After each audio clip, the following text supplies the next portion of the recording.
early against Johan Santana, but could not hold on to the lead, literally, in a 7-6 loss to the New York Mets.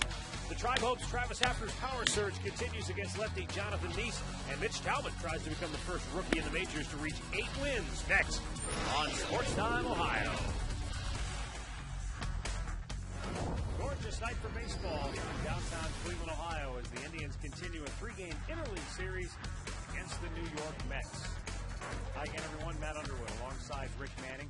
Tribe dropped the series opener last night by a final score of 7-6. They had the early lead, and Travis Hafner is starting to get that power bat really heating up. He homered early in the ballgame, and that set the tone for the Tribe offensively.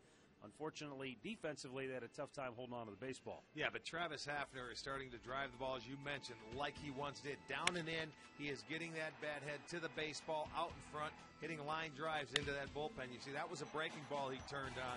And I'll tell you, Travis Hafner is starting to get that swing back. Look at it side by side. Off the right-hander, a good fastball. And there's another fastball. I thought it was a breaking ball. It is not. Both fastballs going into the bullpen. Hafner 4 home runs in his last 6 games, and he had 4 in his first 49 games. That's a good sign offensively for the Indians. Unfortunately, though, when we go into interleague play, Travis Hafner will not be playing in that lineup. So I hope that stroke doesn't, abandon him anywhere along the way. Hafner will be limited to pinch hitting duties. In fact, last night, Shelley Duncan hit a pinch hit 2-run homer in the ninth.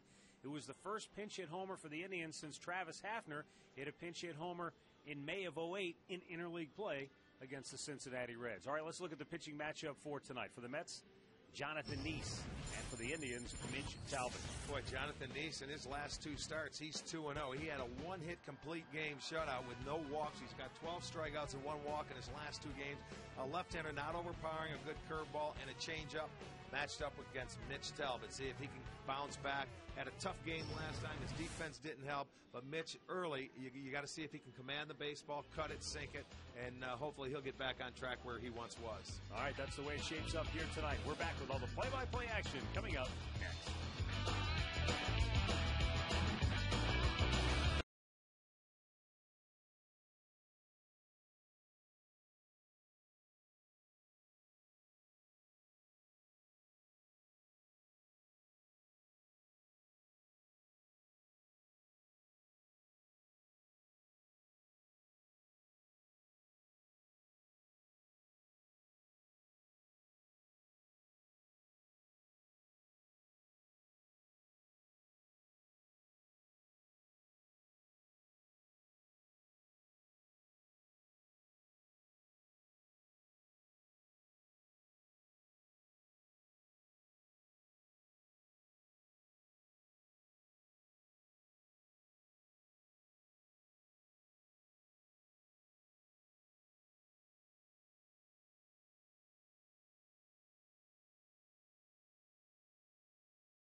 New York winning 7-6 last night.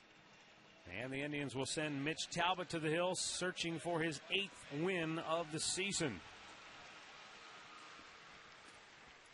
Meanwhile, Jerry Manuel's New York Mets club is on a roll. They've won 5 straight, 9 of their last 10, and find themselves just a half game in back of Atlanta for first place in the National League's Eastern Division.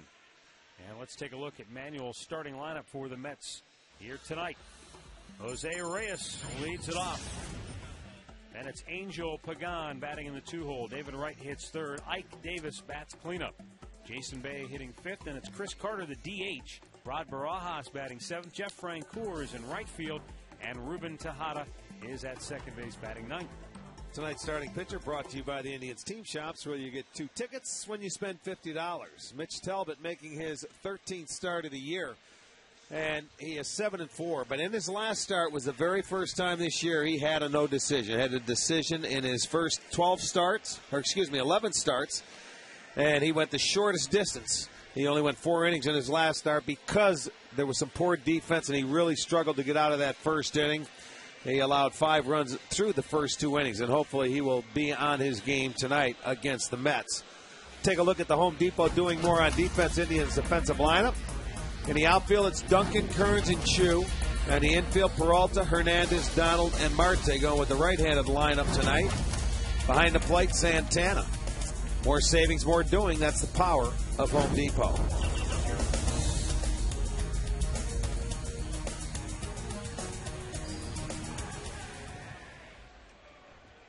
Jose Reyes steps in, ready to start the ball game tonight.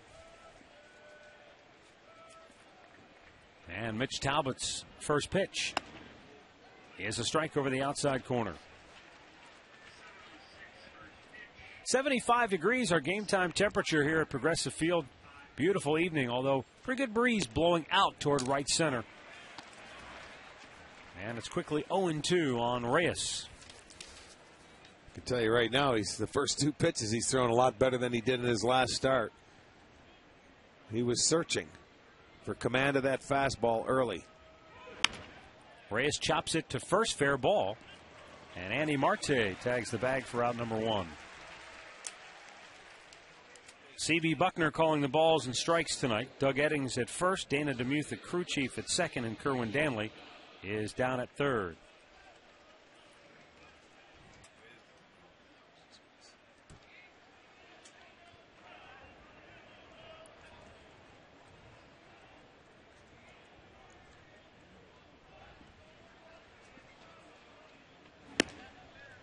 Angel Pagan looks at a ball outside. He was 1 for 5 in last night's ball game.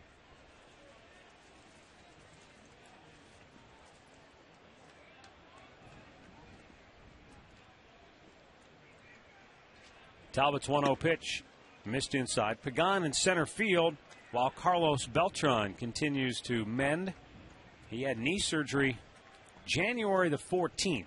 Was expected to miss 8 to 12 weeks. And here it is, June 16th, and he still has not begun his minor league rehab assignment. Right. They were hoping that would happen this week. Now today or yesterday, Omar Minaya, Mets general manager, who's on the trip here in Cleveland, said highly unlikely that he would start that rehab assignment this week. There were some who thought, well, maybe they could get him back in time for their big Subway Series with the Yankees. That's not going to happen. But, you know, he's running. Did he have that same surgery like Grady had, the microfracture? No. He didn't. No. He has, though, you know, a very bad knee situation. And he had some arthritic cartilage taken out in January. And obviously, in one story I read, Rick said that a source noted that it looked like Beltran was still running with a limp. Yeah. But he did take, you know, in an extended spring training game recently, did get, 6 at-bats and played in the outfield. So he's getting close. Omar Minaya saying we figure one of these days he's going to say, hey, I'm ready to go. But that day is not here yet. And Pagan, meanwhile, has filled in nicely, although he's not the big bat that Carlos Beltran could be for this team. Well, he did a nice job of finding the hole there between short and third, just stayed on that ball away.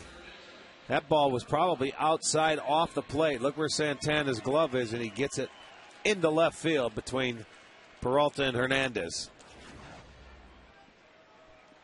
Now, the Mets, we told you yesterday, they lead the National League in stolen bases. They have stolen 66.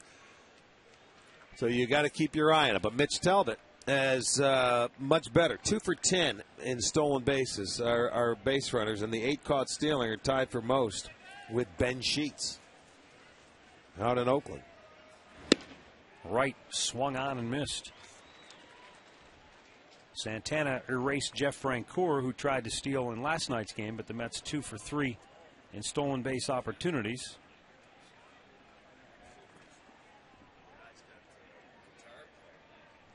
David Wright, meanwhile, has driven in a run in 5 straight games and now leads the National League with 50 runs batted in on the year.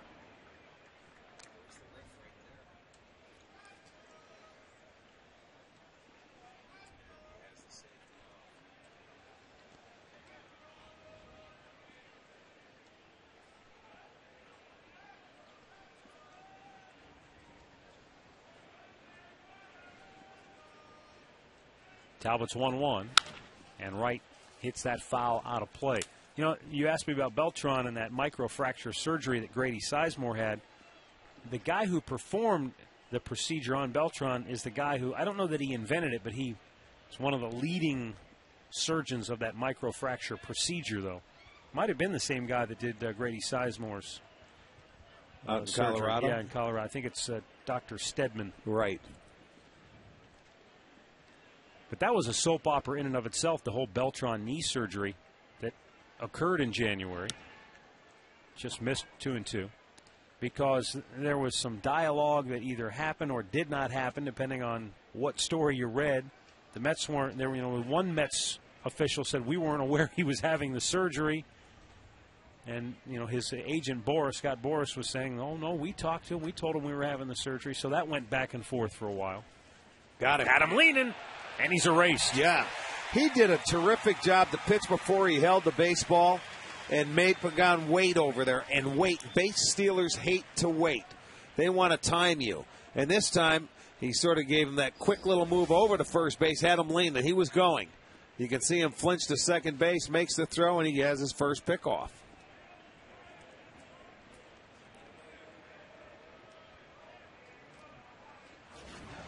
So that takes care of that 2 down. And the 2-2 to Wright. Bounced it in there full That's count. what we talk about when you say change your sets, your timings when you're holding on base runners. You know, he's not the quickest to home plate. He's about 1.2, but that base runner, they want to get moving. You hold it. Sometimes you step off. He did a very good job right there. Now the payoff pitch to Wright. And it's chopped to third. Peralta throws him out. And the inning is over. Now the Indians will take their first cracks at Jonathan Neese. The Ohio product is on the hill when we come back.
Donald batting ninth.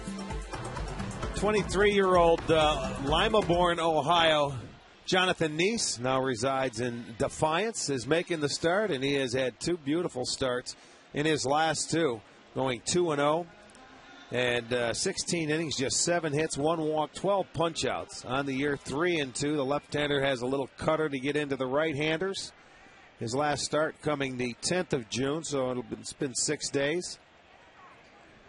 In that start, a 1 hitter.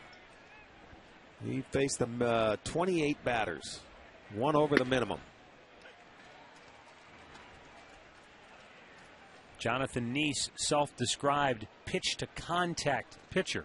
He says, I don't look to have guys swing and miss. I want them to hit it on the ground, hit it at people. What a great philosophy when you're, average stuff, because he gets the ball and he gets right back on the rubber. Jonathan Neese was a 7th-round pick of the New York Mets back in 2005. His senior year at Defiance High School, he was 12-0.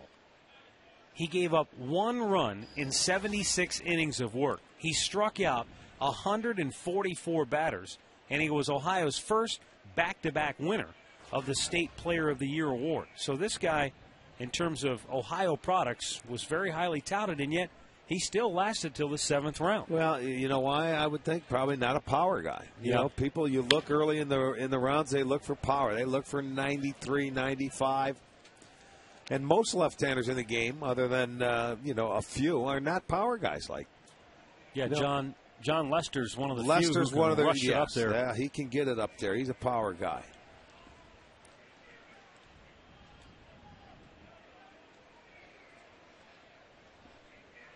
The 1-2 pitch struck him out looking.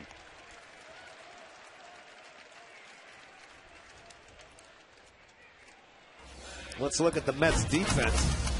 In the outfield, it's Bay, Pagan, Francoeur. On the infield, it's Wright, Reyes, Tejada, Davis. Behind the plate is Barajas. And 4th in the league, National League in defense. They have only given up 13 unearned runs this year. On the other side, the Indians have given up 33.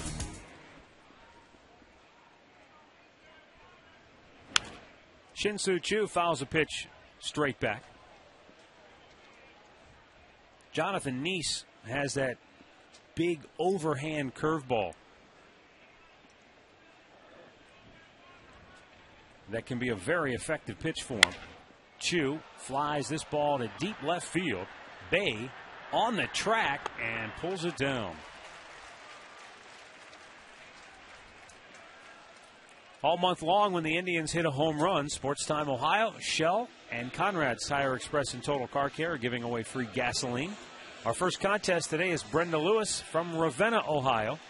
Shell will provide $300 in free gas for each homer hit by the Indians and $1,000 in free gas, plus a set of tires from Conrad's for each Grand Slam hit in the month of June here on STO. Visit STOHD.com and register. Carlos Santana looks at a ball down low.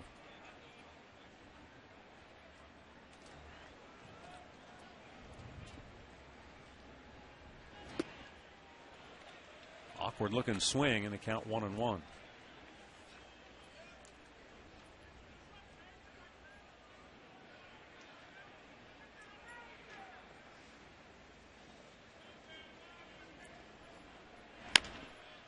Chopper towards third. David Wright throws him out, and the Indians go 1-2-3. After an inning of play, no score in Cleveland.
No score, second inning here at Progressive Field. And for the Mets, Ike Davis, Jason Bay, Chris Carter to the plate. Ike Davis homered to straightaway center field last night, going 2 for 4 in the ballgame. Said he was actually kind of surprised to see the Indians with the shift defense on. He prides himself as being a gap-to-gap hitter. Well, maybe he might be in the air, but on the ground they feel he's going to pull it over to the right side.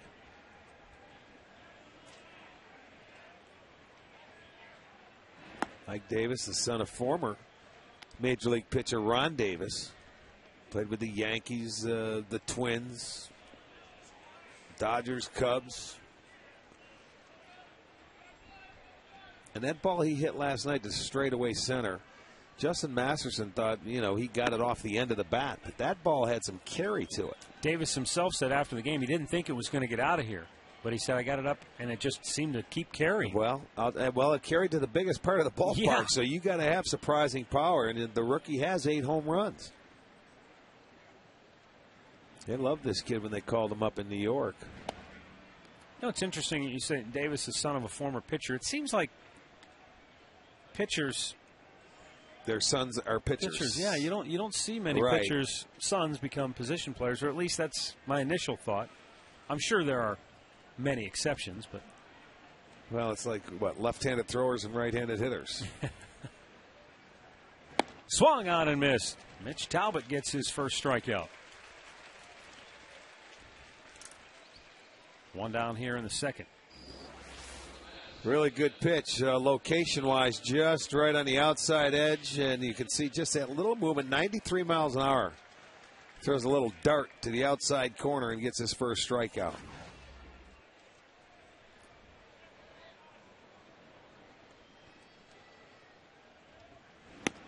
Jason Bay cuts and misses, 0 for 5 last night.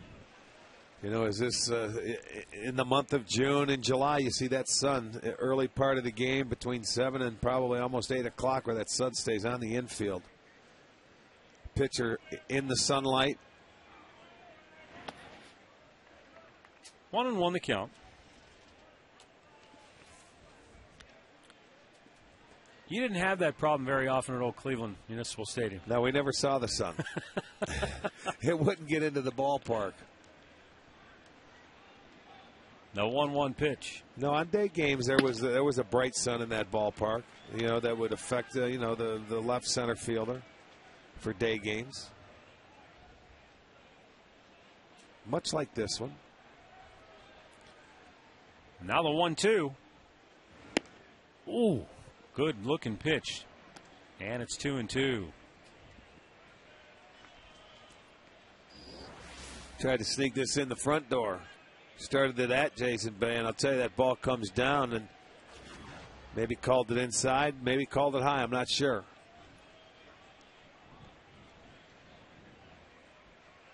Right-handed rookie Mitch Talbot delivers, and Bay a slow chopper to third. Peralta's going to have to hurry.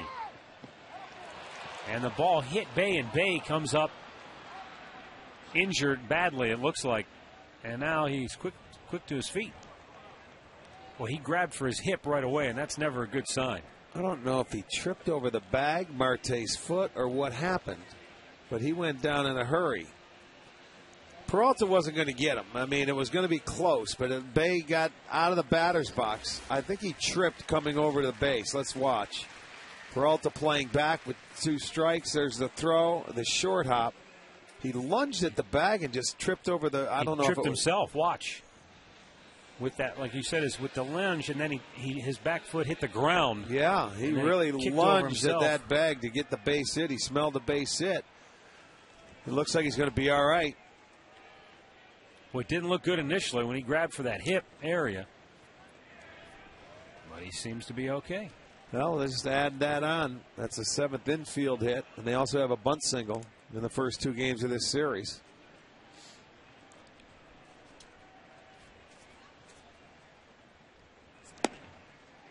Misses outside for ball 1 to Chris Carter. Serving as the DH.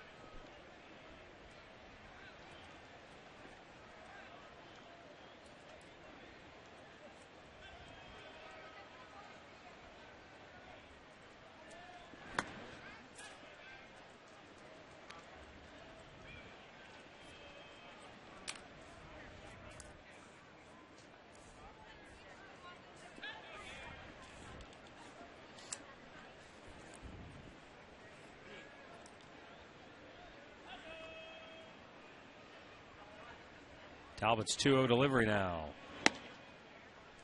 A little bit high, perhaps. 3 balls, no strikes. Mitch Talbot, thanks to the pickoff in particular in the first inning, only needed 15 pitches to get through the first. His last start against Boston was a 39-pitch first inning. I remember that. But that was the errors and everything in that ball game that just never helped him out. They had about 5 or 6 outs in that inning. And as I said, I mean, he did settle down. He gave up 5 runs in the first 2 innings, and you were doing it against a guy like John Lester, who you thought you would never have a chance at. The Indians ended up winning that game, but he came back and settled down in the 3rd and the 4th. That's all he could go because he was right around the 100-pitch mark. As a matter of fact, he had 99 pitches after 4 innings. That's where the bullpen came in, did a terrific job until Kerry Wood blew it with 2 outs in the 9th. 3-1 in the air, center field. Back goes Austin Kearns. 2 down, back to first goes Jason Bay. Well, visit any of the Indians team shops or Progressive Field merchandise stands for great savings on Father's Day merchandise. Choose from great gifts that Dad will really have fun with. Golf shirts, T-shirts, jackets, and more. That's next week, or that's this week. Yeah, this that's weekend. Sunday. Yeah. It's already here, pal.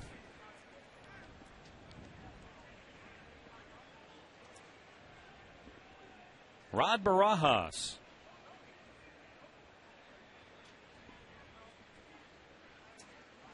Talk about your quality, efficient, economical offseason sign. Right. Yes, he is. He never signed till mid to late February. I think it's around the 18th or 20th. And they got him for about $500,000, and he was playing in Toronto last year. Look at the numbers, 11 homers. And still a very good catcher. Johnny Peralta throws him out, and the inning is over. No runs, a hit, a man left aboard. We'll go to the bottom of the second, no score.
No, he's got a rug on. Look at, see? He's just combing it back with his shades. A ponytail rocking there as well.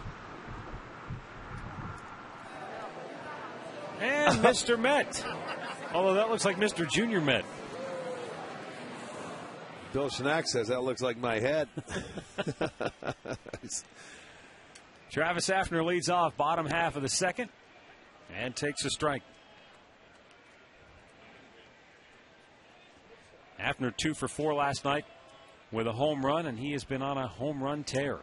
Yeah, I was thinking about that. He's really putting a short, nice swing to the ball and pitches down and in, to that zone where he's getting that bottom hand down and that barrel head of the bat to the baseball. Well, remember, I don't know what games or what stretch of games were. There were a number of times, especially in the first 2 months of the season, where he would get his pitch and foul it back. Right, foul it straight back or foul it off to the left side.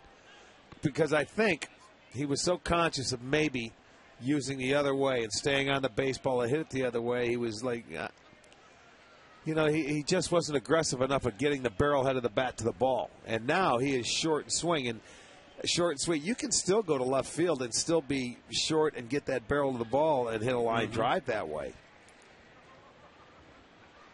The 0-2. But you see, my concern now is we're going into interleague play for 9 straight games to Pittsburgh, Philadelphia, Cincinnati. He's not going to start. And he may get a pinch hit appearance. So even if he plays in every game, he'll get 1 pinch hit appearance because he can't play the field. And he's worked so hard at getting into a groove, and he's swinging the bat well. That got in his kitchen.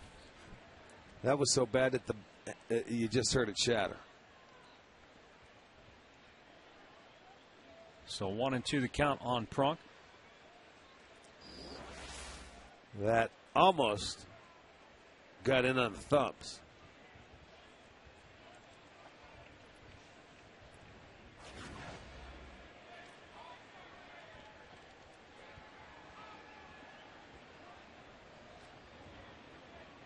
Jonathan Neath's 1-2 pitch, and Hafner lines it right back up the middle.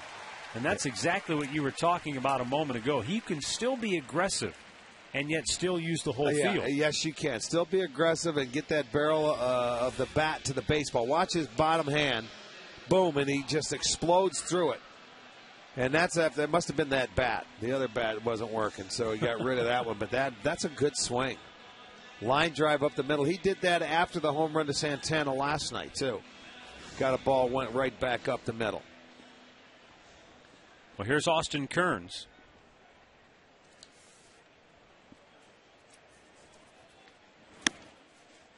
Looks at a ball up high. Kearns in what I think is really his most prolonged slump of the year, 0 for 12. Last night had a game where he hit into a pair of double plays. But for the most part, he has been very consistent and productive this year offensively. Among the top 20 in on-base percentage in the American League.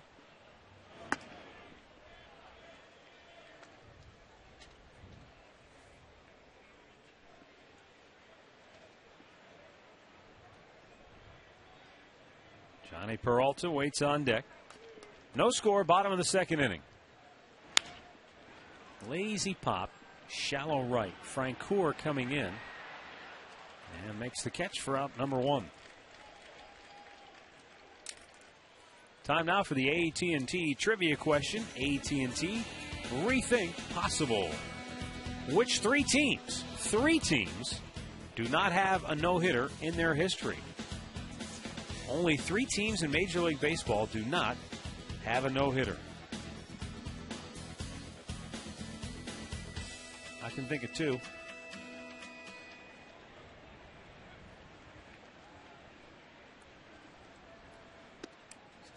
In there for a called strike to Johnny Peralta.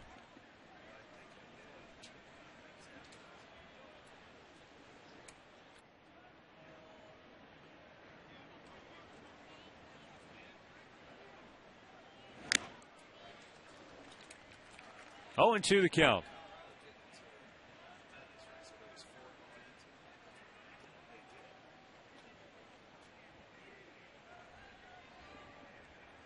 Travis Hafner, the runner at first with 1 out. And Johnny Peralta in an 0-2 hole. Straighten him up with a fastball.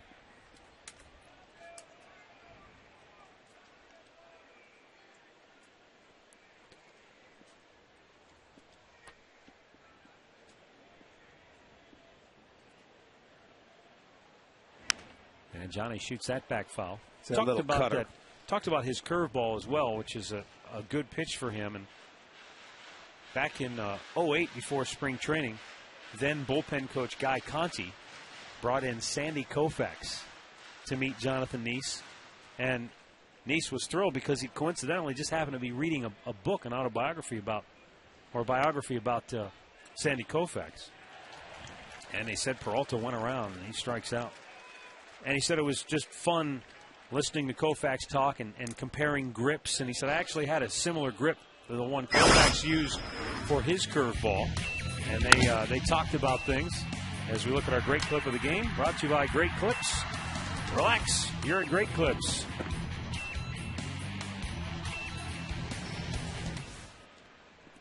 Shelley Duncan's pinch hit home run last night, the Indians' first since May of 2008.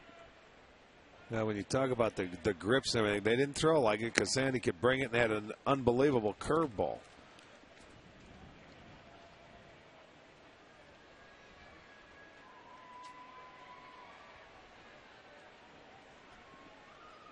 Guy Conti, meanwhile, is now a senior advisor in player development for the Mets, but he was their bullpen coach for several years. But, I mean, I can't imagine being a young kid and then all of a sudden, here's Sandy Koufax. That's nice. I mean, it's great to pick the brains of guys that played the game. And I mean, you know, not just the great ones, guys that played and spent their time and paid their dues and just reminiscing and talking and learning a little bit about the history of the game. The guys that maybe paved the way for the way it is now, for the way these kids have it. You had that opportunity as a rookie with your manager, Frank Robinson. Frank Robinson, yeah, some great players. Duncan yanks it down the left field line. Hafner around second. And he holds right there because Bay was able to cut it off. So a two-out single has the Indians still alive here in inning number 2. Tell you what, Shelley Duncan, give him credit, man. He gets up there. He doesn't get a chance to play every day, but when he does, he gets up and he swings it hard. He's been good at coming off the bench, and now he's getting a start. And he gets another base hit. When you look at him, he's hitting over 280. He's got a couple homers. He has 9 RBIs, and he only has 33 at-bats. One way to get more. So he's made the most of it. Andy Marte with 2 on and 2 out here in the second. There's that big hook.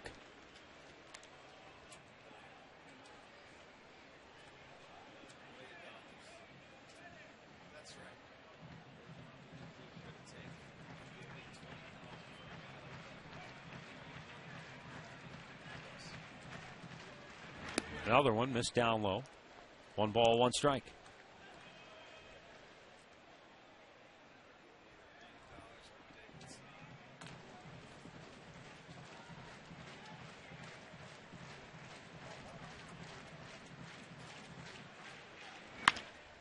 Bouncing ball to short. Reyes goes to second for the inning-ending force. No runs, 2 hits, 2 men left aboard through 2. No score in Cleveland.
And Francoeur looks at a fastball strike.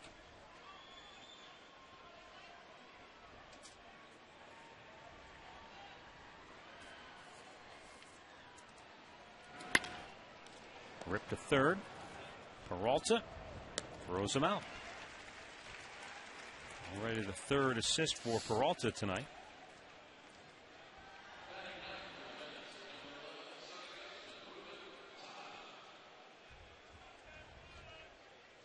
Ruben Tejada.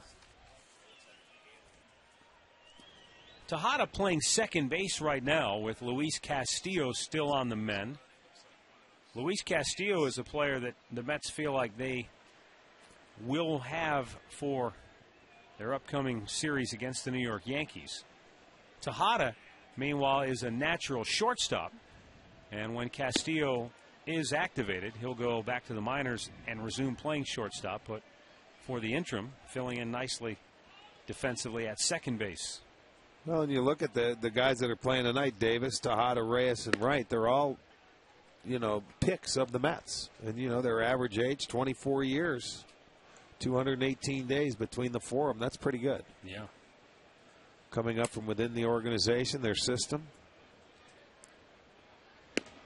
Mets AAA team is now in Buffalo. Right. The old Indians AAA stop. And Tejada had hit .294 at AAA Buffalo before the call-up. 1-2 pitch. Couldn't get him to chase.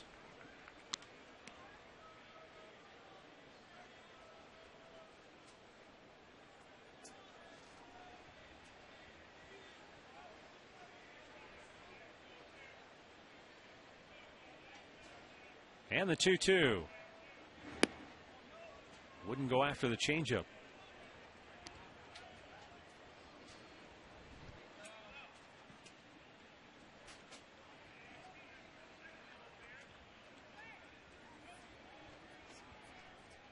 And the payoff pitch is out of play.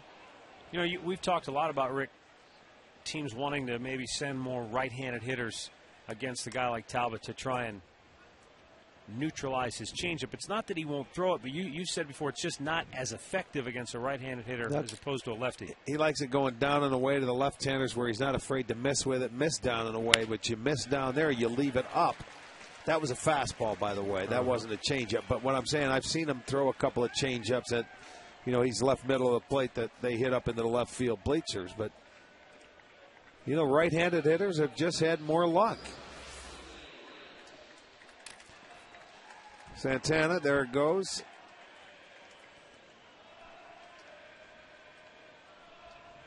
Well, when you make your pitch, they foul it off. That's right. That time on the base hit, though, he got too much of the plate with it. Jose Reyes grounded to first his first time up.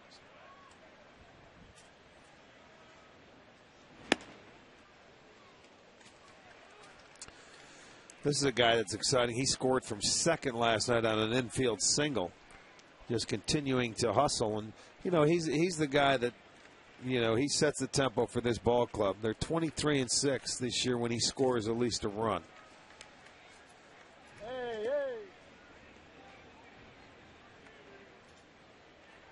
And that was an interesting play last night because third base coach Chip Hale said he'd never had a runner go behind him like that before. Reyes, get out of my way. He actually ran behind the third base coach, ran around him. Well, if he touches him, if the third base coach touches him, he's out. So in other words, get out of my way. He's got his own green light, man. He was watching the play, and that's what you need. Reyes said after the game, with Hale putting up the stop sign, and he said, and me running through it, I knew I better make it. Yeah, well, that's okay. We watched it. Lou Marson did it with Smitty this year after they yelled at him for not scoring on a ball earlier, and he came around and ran through a stop sign and made it. Ground ball, and it gets by Marte. Tejada takes off. He's going for third. The throw, not in time. He's got good wheels as well. And the Mets are in business now. Runners at the corners with one out here in the third. Well, the reason why Tejada could get to third base, it wasn't hit that hard. And anytime that ball's in, in that hole, even though Chu has the good arm, it's behind you. A good runner should be able to go from first to third when that ball is hit behind you. He doesn't hesitate. He keeps going, and there's a throw. It's close, but he hustled all the way. Rule of thumb is if that ball's in front of you, you're probably not going to go, but if it's behind you, you got to try.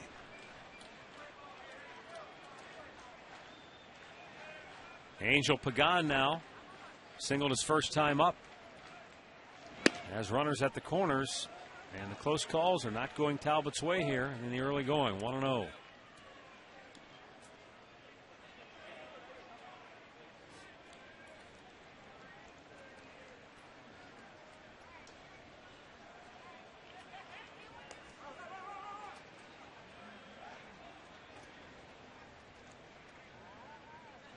Talbot's 1-0 pitch is lined down the left field line.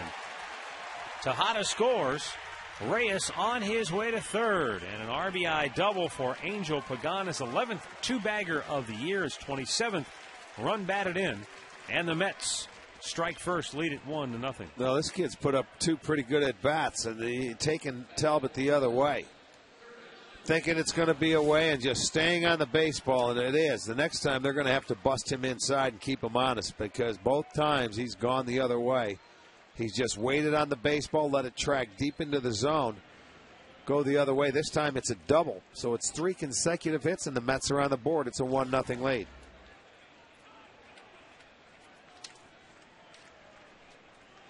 Now David Wright, who grounded out to third his first time up.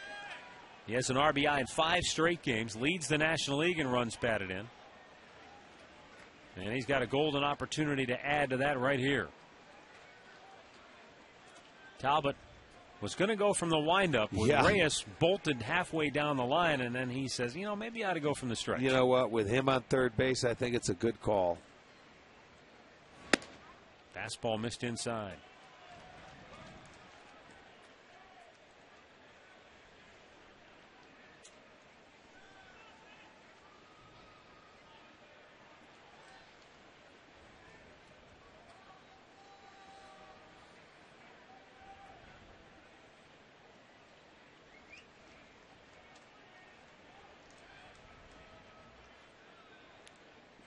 Wright had 3 runs batted in last night, and all 3 of his RBI came on 2 hits, 2 balls that never left the infield. The 1-0. Got a piece of that, sends it over towards the on-deck circle. 3 RBIs. He's now leading the National League in ribbies.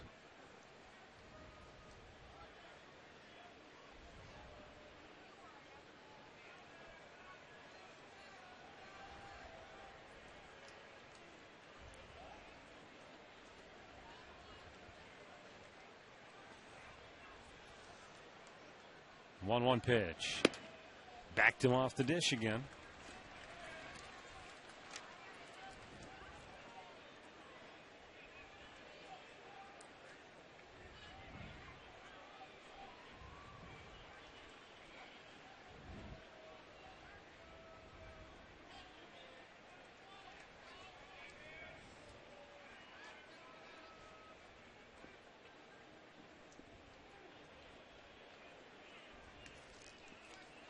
Talbot taking his time here.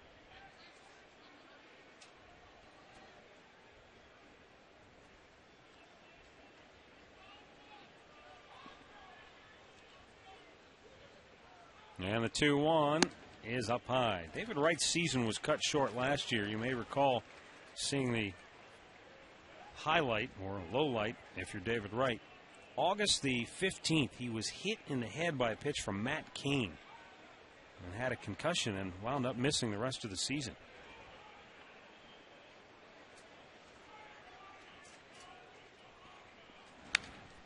Back out of play.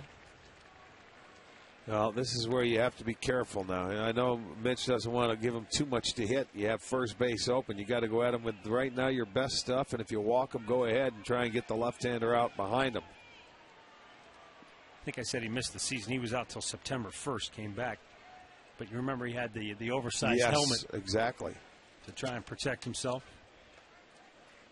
Well, it's a scary situation when you get one in the noggin, man. You know, to come back at all, it takes a little bit.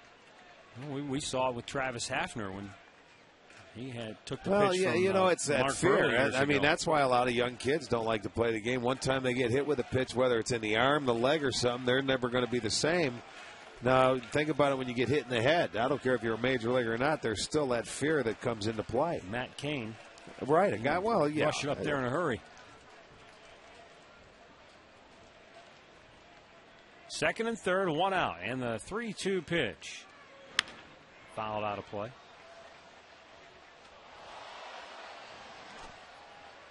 I like what Santana did. They went out there and he wanted to talk to him about it. You know, what are we going to do here? Or how do you want to go about this? You've got first base open. Use your head.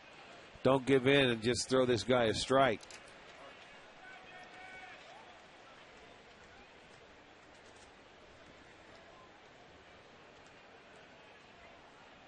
Again, the payoff. And yanked deep to left. It's over the head of Duncan. Short hops the wall. 2 runs are going to score. Hernandez throw nowhere near home plate. Nice diving stop by Santana. And it's a 3-0 New York lead as David Wright adds to his National League leading RBI total. He has driven in 52 now on the year. That's a shocker to me right there that you go in there unless he just totally made a mistake with it. 4th straight hit. You've either got to bury him inside. I mean, get it in there, not for a strike. Or you've got to throw him down the way, see if he can maybe swing at something. But he hits it over the head of Duncan. 2nd straight double, 4th straight hit. It's now a 3-0 ball game. And Wright, the game before, that's a nice play by Santana. Terrible throw by Hernandez. On Sunday against the Orioles, he had 3 RBIs, 3 hits. Yesterday he had 3 RBIs, a few hits, and he's off to another good start tonight. 6 straight games with at least an RBI for David Wright now. And the Mets out to a 3-0 advantage here in the 3rd inning. 4 straight hits for New York off Mitch Talbot. And now Ike Davis, who struck out his first time up, will be the hitter.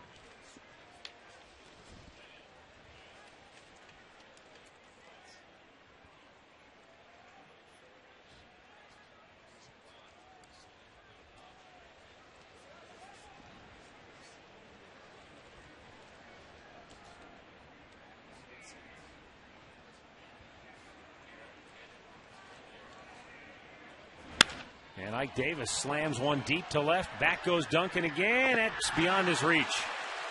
David Wright will score. And Davis into second base with another RBI double for New York. 5 straight hits off Talbot. Although that time it looked like Duncan just got turned around and couldn't make the catch. Yeah, that was a mistake there out in left field. It won't go as an error, but it certainly is because he wasn't able to get to that ball. It tricked him. That ball was hit pretty well, up and away.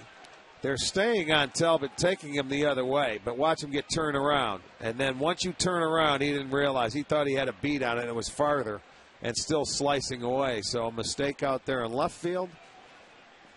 And 5 straight hits for the Mets. It's 4-0. Jason Bay had an infield hit his first time up. Strike to the outside corner.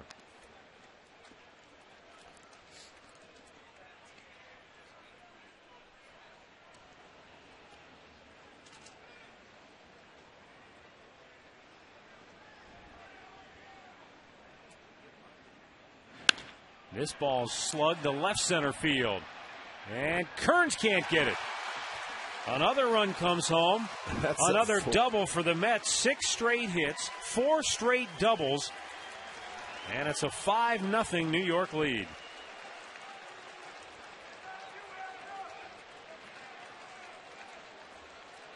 Boy, oh boy, I don't remember ever seeing 4 consecutive doubles hit in an inning. We're going to have to send Tommy to the books. Another little cutter there, down and in. And another right-hander just drilled it into the gap. And all 4 doubles have driven in runs, too.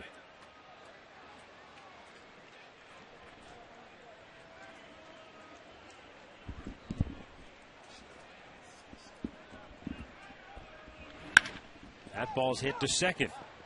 Donald will throw out Carter, 2 down. And the Mets have batted around here in the 3rd inning as Rod Barajas will be the 9th man to come to the plate. Let's step away and go back to the studios for an in-game update quickly. Here's Al Pawlowski.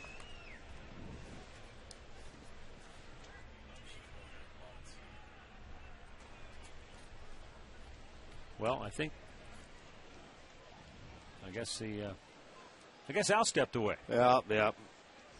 He said he didn't feel like talking to you right now.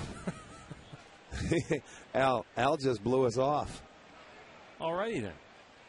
Runner at 3rd, 2 down. Rod Barajas digs in and looks at a ball down low. He grounded out to 3rd his first time up.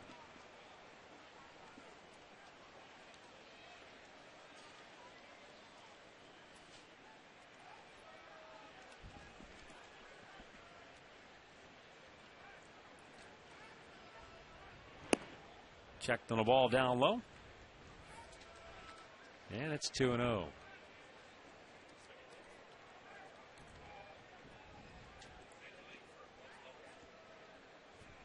So a long inning for Mitch Talbot here in the 3rd.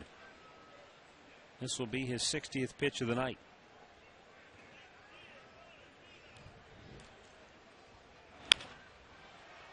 In the air, near the line. Duncan hustling over, goes into a slide and makes the catch. Nice Banged play. into the tarp and hung on. No one's ever questioned Shelley Duncan's toughness. The inning is over, but the Mets put up a 5 spot and lead it 5-0.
Mets on top, bottom of the 3rd inning.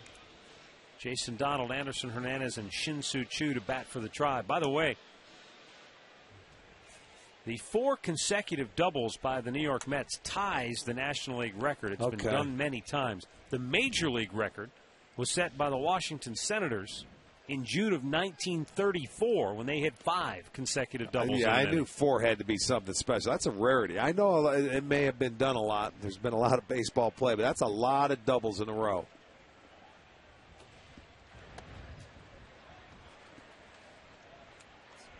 Two balls, no strikes.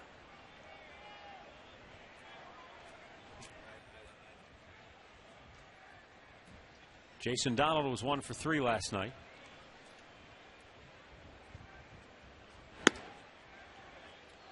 And just above the belt strike called, 2-1.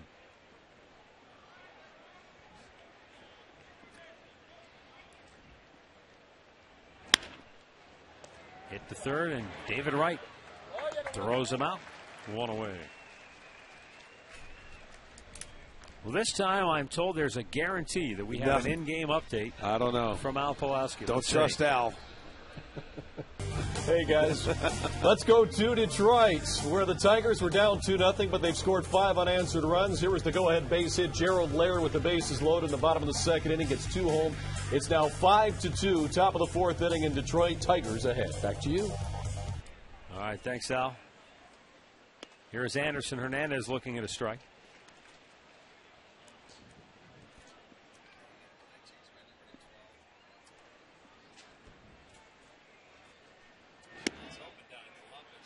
And it's 0-2. Jonathan Neese, as I mentioned earlier, was a 7th-round pick of the Mets, and he had an opportunity. He had a scholarship offer to the University of Cincinnati. And, of course, you know, you're looking at the money, you're looking at your college, where do you want to start your pro career now? Hernandez drives one to right. Francoeur will make the catch. Here was the clincher. The New York Mets had Gary Carter make a recruiting call. Oh, yeah? And that was a convincer. That'll get you over the top. Yeah. Well, I mean, there's nothing wrong with that. That's a pretty strong call. Coming in, talking up the Mets organization. And you know what? There is a fine line, but as a 7th-round draft pick, when you look at what a college education could pay for, I mean, and what you're going to get in a signing bonus, you could always go to college. Absolutely. Although you probably won't, because I did the same thing. But should something The happen, opportunity's an injury, there. Right. the money's there. And Right. Absolutely, yeah. Ironically, though, Rick, this was one of those bizarre deals. Gary Carter, who was a prominent member of that 1986 Mets World Championship team, Jonathan Neese was born on October 27th, 1986, the same night the Mets won the 86 World Series. That's right. It was meant to happen.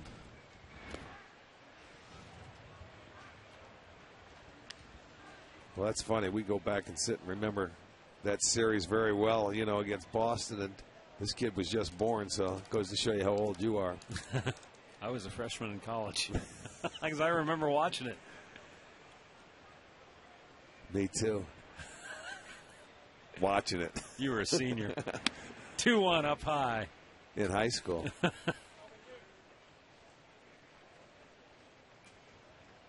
You weren't quite yet in the senior league baseball. No, I was in my 12th year of Major League Baseball. That was a couple years later. You went to that was it called the senior league? Yeah, it was the senior league down in 1990. Shin-Soo Choo draws a 2-out free pass. First walk issued by Neese. Here's our Miller Taste Greatness moment of the game. And let's go back to 1986. This is Game 6 of that World Series. Oh, boy. How many times have you seen this play? Unbelievable. Billy Buck. Mets were done. Champagne was on ice in the Red Sox clubhouse. And the ball goes through Buckner's legs. Let's come back for Game 7. And the Mets came back and won Game 7 as well. They trailed in that game. Oh, that's a good curveball. 75 miles per hour. Yeah, you just. How many times have you seen that replay right there? I'm going to guess at least 150 yeah, times. I'm sure everybody else has too. They've watched a lot of baseball. The 0-1. High pop by Santana. Center fielder Angel Pagan. He's got it, and the inning is over. We'll go to the 4th inning here at Progressive Field. It's New York 5 and Cleveland 0.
It was interesting. He told us in the winter he was in Arizona for 57 days, and he had a golf club in his hand, all but 2. Well, that's why you go to Arizona. That's right. You go to Arizona to play golf. You take advantage of that great weather.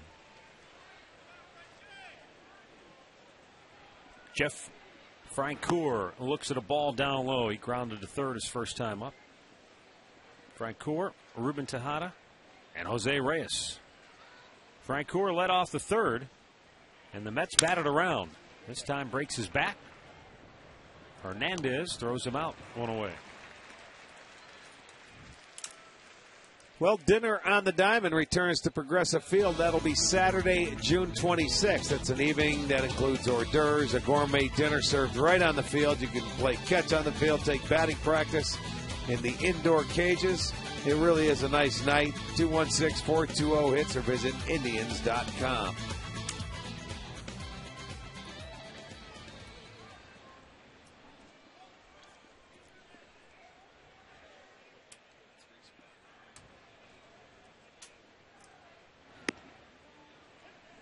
Strike call to Ruben Tejada, who singled and scored in the third. Well, he started it. He started it all back in the third inning on that single.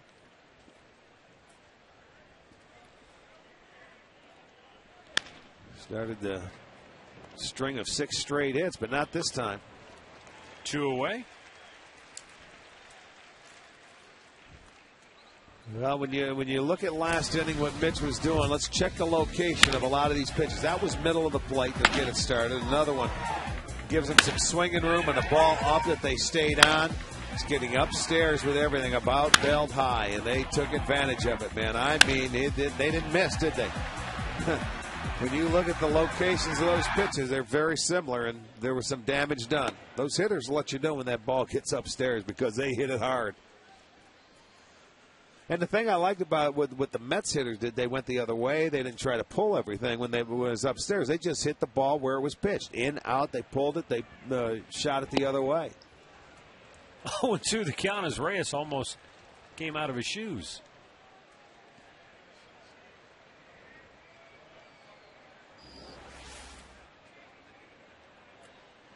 Well, what he did, he lost his footing. It was an awful hard swing, though, for a little guy.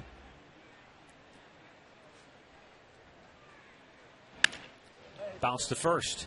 Marte will go to the bag himself. It's a 7-pitch inning. They go 1, 2, 3. We go to the bottom of the fourth. 5-0 New York.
Just got your text you sent. Look up here. Travis Hafner leads off the bottom of the fourth for the Indians. He singled his first time up when he led off the second inning.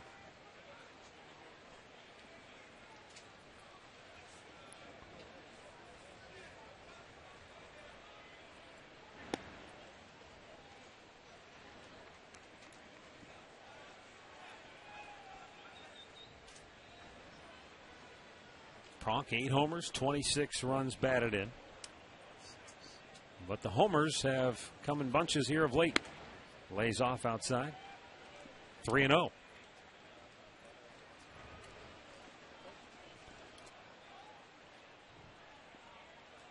Jonathan Neese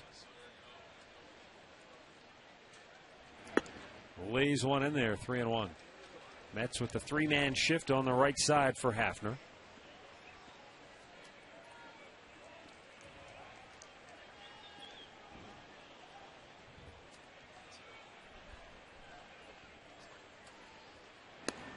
And it's ball 4. Second walk issued by Neese. Indians get their leadoff man aboard. Every time the Indians homer this year, we raise money for the Gathering Place, which helps individuals and families dealing with cancer, with 2 facilities, one in Beechwood, one in Westlake. Great Clips donating $50 per homer. And so far this year, over $2,700 raised. You can log on to touchedbycancer.org to make a donation or to learn more about the Gathering Place. Austin Kearns takes a strike. Kearns fly to shallow right his first time up. Trying to snap an 0 for 13 skid.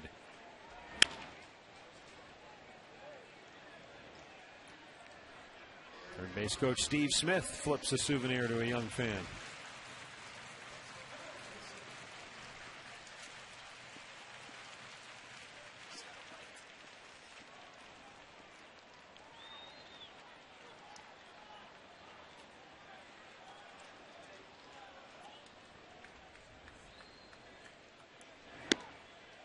Just missed inside with it.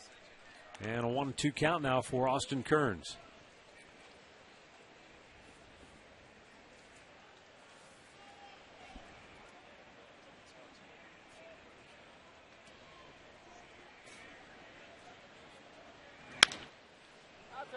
Reyes to Tejada and on to first for a double play, and that's the third in the series for Austin Kearns.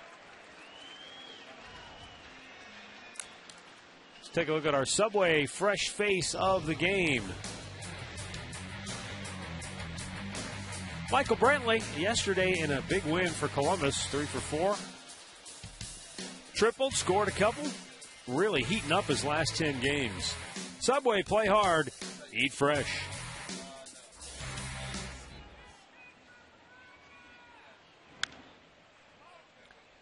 Johnny Peralta fouled that right off his foot. You know, for Neese, that is the 6th double play that he's been able to get guys to ground into, and all of them have been the right-handed batters. Well, in addition to his four-seam fastball, in the cutter, he will sink it. Yeah, and I mean, yeah, he's got movement. I mean, he's nothing straight. He changes speeds. And as you said at the outset, he pitches to contact. He wants you to put the ball in play. He does have 2 punch-outs, but he's walked 2. Just to keep a hitter off balance. Nothing overpowering. Command of the baseball. There's a breaking ball that hung a little bit, and Peralta whacks it into left. And a 2-out single for Johnny Peralta, 3rd hit of the night for Cleveland. This is the curveball. And this is a hanging curveball upstairs. You can see him. You see how those fingers were tight? The grip right behind him. That's a nice shot.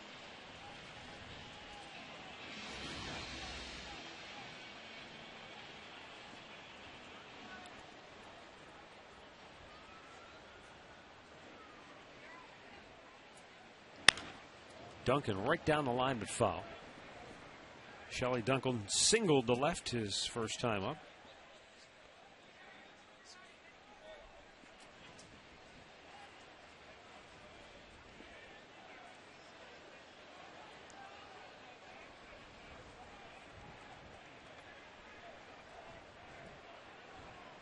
12 of 16 first pitch strikes for Jonathan Neese.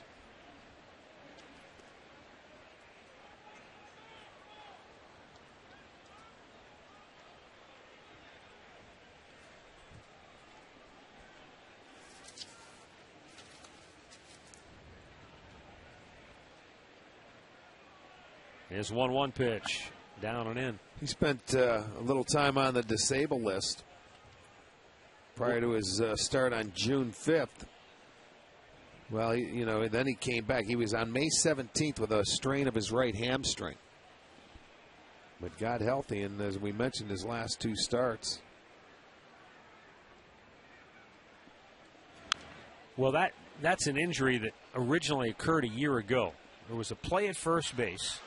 He was covering the bag in the 2nd inning, and he got his foot to the bag. He stretched for the ball and did a complete split. Oh, boy. And what he did, this sounds really painful, and I'm sure it was, he tore the hamstring tendon off the bone. Sometimes they say, though, if you tear it off, it's better than having a strain? Exactly. Not in his case, because that ended his season and he had to have surgery. But I'm assuming, that recent strain probably is, maybe some residue from that injury of a year ago.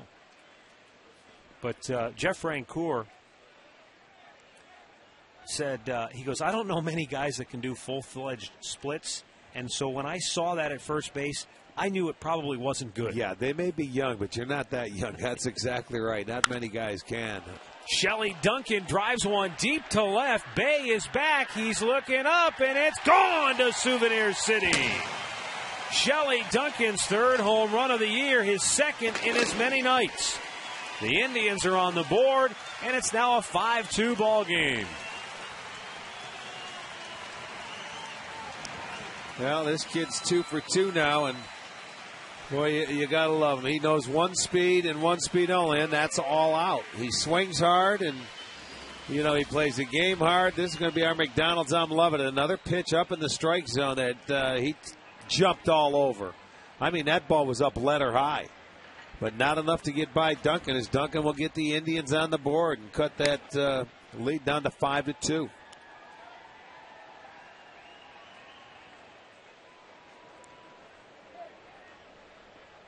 Fifth home run given up by Neese. And Shelley Duncan, a perfect 3 for 3 now in the series. Yeah, with 4 ribbies.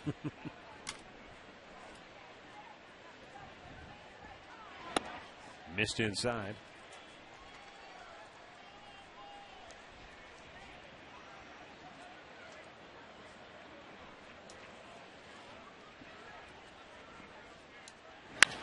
And now Marte sends one fairly deep to center, but Pagan turns around, makes the catch, and ends the inning. But Shelley Duncan's 2nd home run in as many nights as the Indians on the board. It's a 5-2.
By KeyBank. Stop in and start a conversation and unlock your possibilities.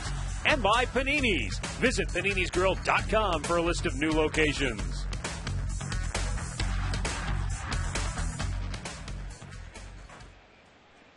(5-2) our score, fifth inning. And that's fouled out of play. Send along a very happy 54th wedding anniversary to my good buddy John and Marilyn Ferrone. So happy 54th. John was the chief of police over in Cleveland's old stadium with his brother Gus when they took Len Barker off the field in his perfect game.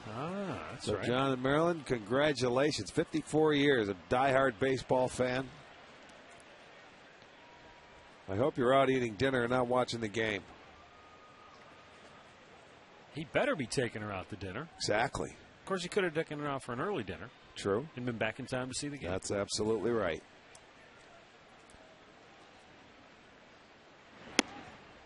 Angel Pagan already 2 hits. An RBI and a run scored.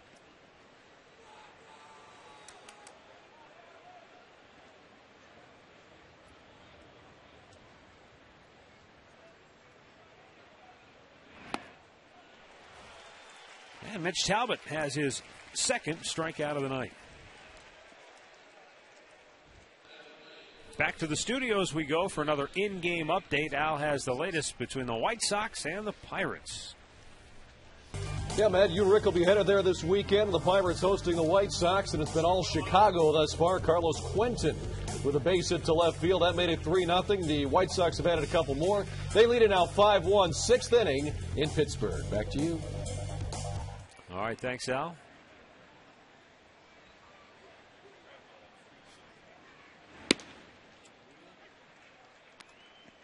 David Wright, 2-run double and a run scored his last time up.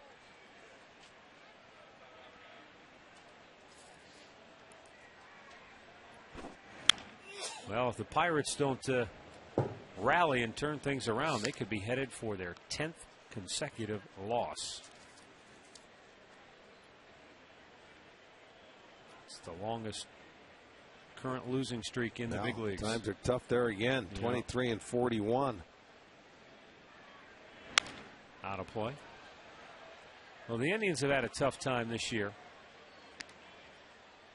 But only Baltimore has fewer road wins this year than Pittsburgh. They're 9-25 on the road.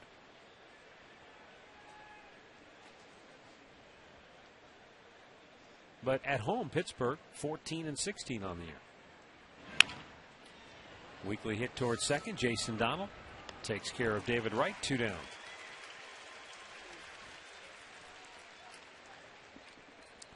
That'll bring up Ike Davis.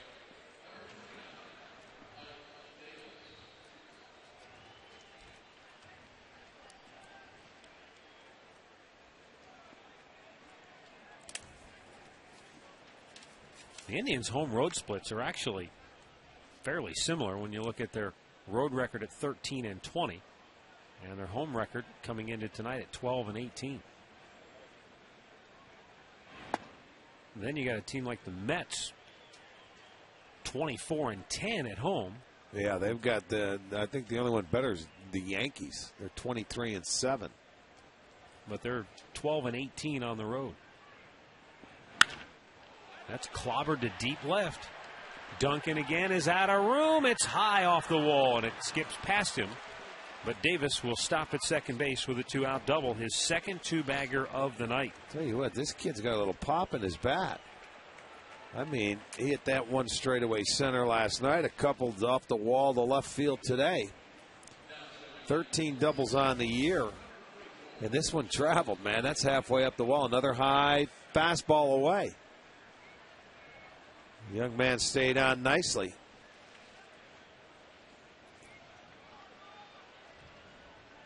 And that's high off the wall.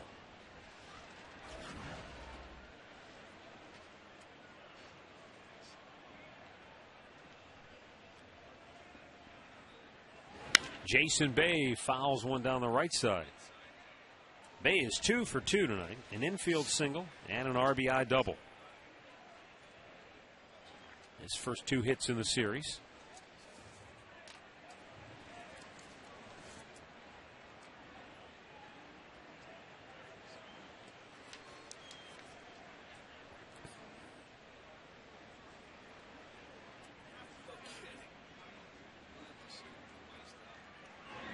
Missed inside.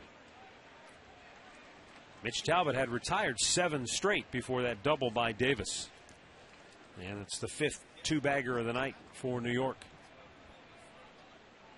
And Manny Acta sprinting out of the dugout. Well, as Mitch Talbot has made exactly 80 pitches on the night. You know, maybe, just maybe, this young man, Carlos Santana, is having, problems with Talbot. Maybe they're not on the same page. Maybe they've talked about it in between innings. And he just is coming out to deliver a message.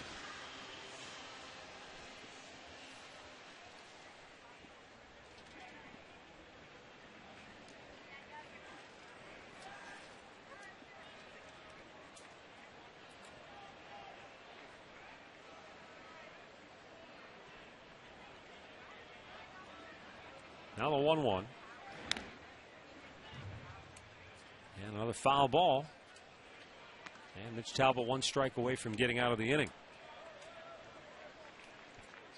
And as you've pointed out so many times in the past, when you're playing catch-up, it's just so very important for that pitcher to go out and throw up zeros and give your offense when you're down 5-0, you're absolutely right. Swung on and missed. Ball pops loose. Santana will throw down to first, and the inning is over. 3 strikeouts on the night for Mitch Talbot. And it remains New York 5, Cleveland 2.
What was it? Sunday. Sunday when Steven Strasburg was pitching, he had trouble with his landing foot.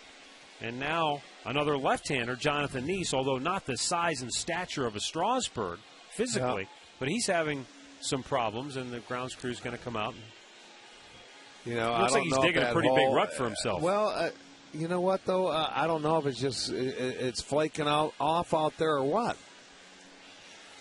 Normally those mounds are made where, you're not going to – I can see if it's in a rainstorm or there's rain out there and you have to worry about that mound and the mud gets out of there. But the second straight time, it's perfect weather. And Strasburg ended up slipping a couple times when he threw it. He made him come out twice.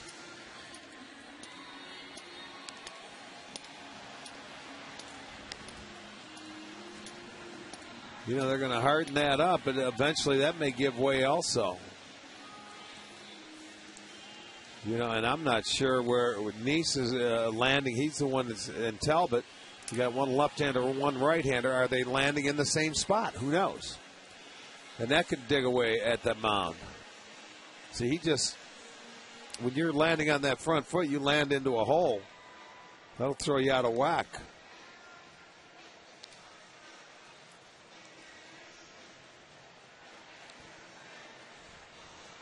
Well, somebody might say, well, how would a left-hander and a right-hander land in the same hole? Well, it depends sometimes, depending on what side of the rubber they work off of. Absolutely. He's working off the extreme third base side of the rubber. And Talbot may work off that same side. Mitch Talbot trying to keep his team in the game after a rough third inning in which the Mets scored 5 times with 4 consecutive doubles, which we told you is one off the Major League record. But listen to this. The last National League team to have 4 consecutive doubles in an inning was the Philadelphia Phillies on May 31st of this year against Atlanta. The last American League team to have 4 consecutive doubles in an inning, the Cleveland Indians, September 8, 2006, off Bobby Jenks. Huh. But Redbird tells me A.J. Pierzynski came up in the bottom of the ninth and hit a walk-off home run to win it for Chicago. Is that right? Yeah, okay. Well, good stuff. Jason Donald yanks it foul. He's 0 for 1 tonight.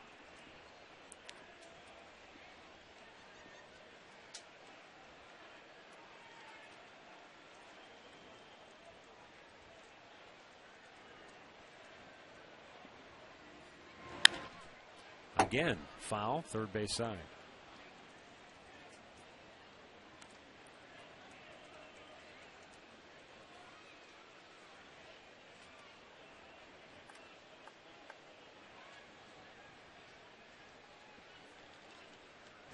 Oh, 2 yanked down the left field line. Boy, he was persistent, so give him credit for that. And he's going to roll into second base with a leadoff double, and the Indians have a chance once again to cut into that lead. Yeah, picked up on another hanging breaking ball, and he was pulling that ball. He really thought he'd be out front of this one, but I'm not so sure this one wasn't upstairs as well. They want to go down and in with it, and there's another hanging curveball, and Jason Donald jumped all over it. So starts the 5th inning off with a leadoff double, and the Indians got to take advantage of this. That was an 0-2 pitch right there. Not a good one by Jonathan Neath. Up the middle, hit the glove of Neese. Reyes with a nice pickup off the deflection to retire Anderson Hernandez. Jason Donald winds up at third base, and there's 1 out. Sometimes that ball hits off the glove and finds a hole. That time it deflected perfectly to Reyes. Yes, it did, and that ball was hit right there. It was hit pretty hard, too. Reyes didn't even think about Donald over there because he got a late start because that ball stopped by Neese. So it's a man on third, 1 out, and a chance for Chu to cut into that 5-2 lead.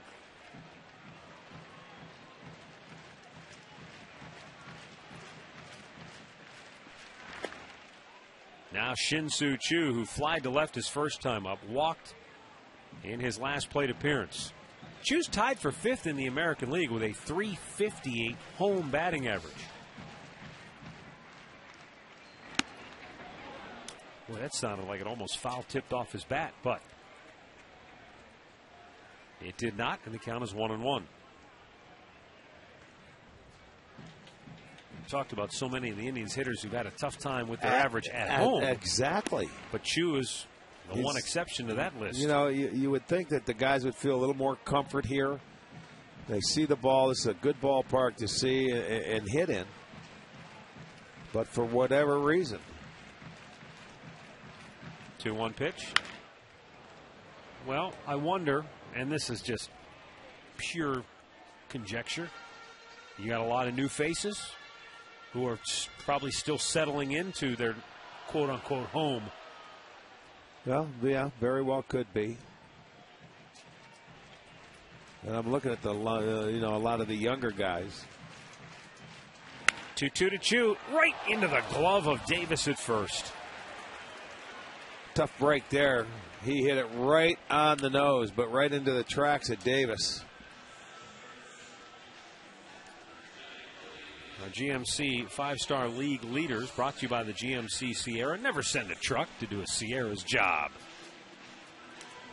In the month of June, only Jason Hamill of Colorado has had a better ERA than Jonathan Neese. Boy, those are all pretty doggone impressive, though. And I know it's still only halfway through the month. A couple of starts. You think about the weather heating up and the bats starting to get hot. Yeah. These guys keeping some of those bats on ice. Though Shelley Duncan did tag Nice for a 2-out, 2-run homer in the fourth. Now Carlos Santana, 0 for 5 in the series. Looks at a ball down low to even the count.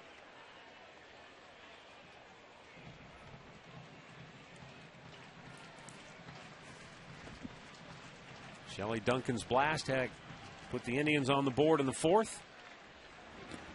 Ball kicks away, but not far enough. Donald holding at third. Well, that's one, the curveball right there. He bounced. He made sure he got it down this time.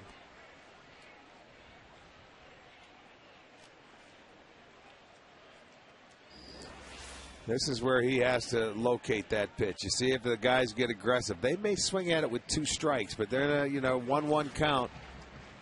Carlos Santana able to lay off. And just missed there, 3-1.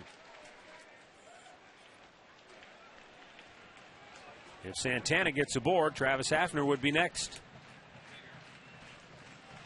Nice just over 80 pitches now on the night. And the 3-1. Hammered down the left field line. Fair ball into the corner. Donald scores. Santana on his way to second. Here's the throw, the slide, and he is out. He came off the bag. But Carlos Santana does drive home a run with 2 outs. And the Indians now trail it by 2. It's a 5-3 ball game as Santana gets his 4th RBI since the call-up.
Over the base, and anytime that, and those bases are hard, that you hit into the base. See how late he is? His foot should be coming, his front foot should be on the front part of that bag where he could stand up. He slid very late, maybe watching the ball more than he was watching him slide, and came off the base, so he never really had it occupied. I'll tell you, it may be splitting hairs, but it almost looked like Santana was actually safe, because when he reached back, had his hand on the bag when he tagged him, and then it came off again, and then he got back onto the bag. But still an awkward looking play. And at the end of the day, the Indians get another run. He had it easily if he goes in there just till the slides a little bit sooner, about a step or 2 sooner, and he slides right into the front part of the base. because they weren't even expecting to tag him.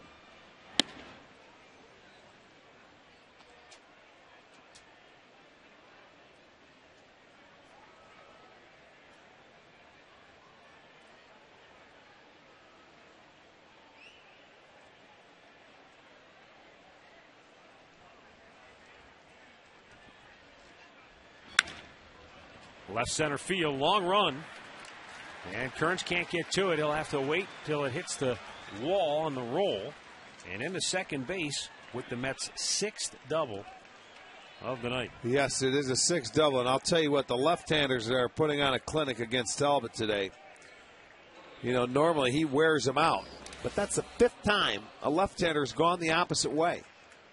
And look at that one's off the plate. So, I mean, there's definitely talking to each other saying, hey, don't try and do anything. He's not coming inside to you. If you don't prove you go inside to the left-handers, they will stay out there and drive the ball the other way. They have done that tonight. That's their 10th hit. Half of them off left-handed bats have gone to left field or left center. And 6 of them doubles. Rod Barajas 0 for 2 tonight.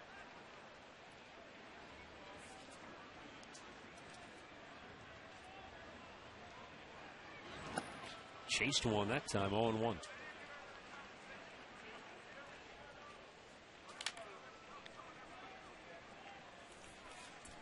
You know, even with that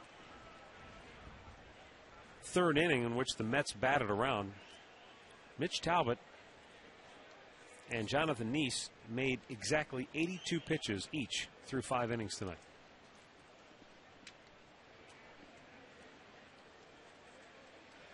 Oh-1 delivery.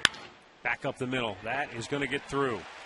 Carter, it will be held at third base.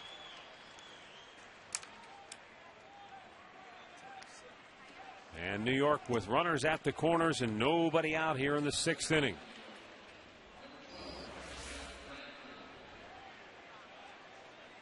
Barajas right back up the middle. That one looked like it was elevated a little bit too. An easy pitch to hit.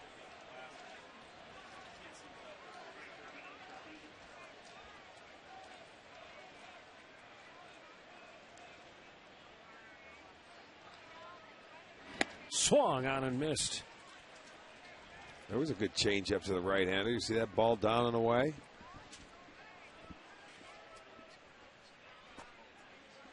You know, when we look at Talbot, he works off that third base side of the rubber. So for him to throw that changeup down and away to the right-handed hitter, he's really got to get out. A lot of extension to make that pitch work. In the hole, a base hit. And the Mets pick up another run and increase their lead now to 6-3. Frank Coors, first hit tonight. 3rd hit in the series, his 36th run batted in on the year. 3 straight hits now for New York to open the 6th inning. And they're bunching them. You got to see, I'm sure Tim Belcher's got to come out and talk to him or something to slow it down so they can get that bullpen warmed up.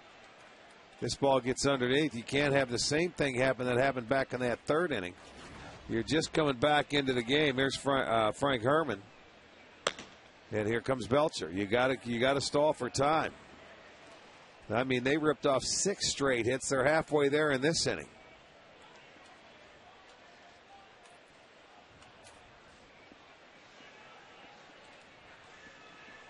I mean, that's a lot of hits. 12 hits in 5 innings. They have been, and I know that 3rd inning really did the damage, but they had 1 in the 1st, 1 in the 2nd, 6 in the 3rd. The only inning they did not have a hit was the 4th.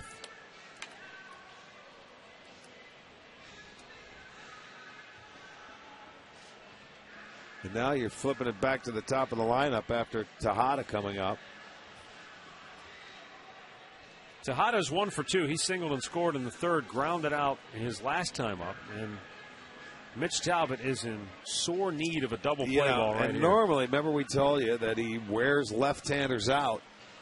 Coming into this game, Talbot left-handers hitting just 183. Well, they're 6 for 12 tonight. So they've gone the other way, and they've proven you got to pitch them in. But the right-handers are 6 for 14, and that's usually who hits them well. Now, right now, Mitch Talbot is hanging by a thread. And the Indians are looking for a bunt. It looks like they're pinched in at the corners. Tejada squares, and the pitch is high for ball one.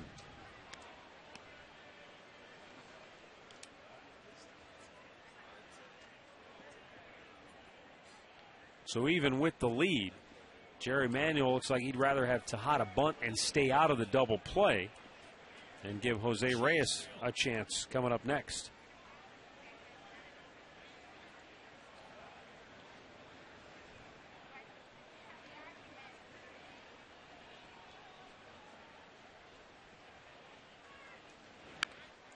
Bunts back to the mound. Talbot will take the out at first. One down. Sacrifice goes 1-3.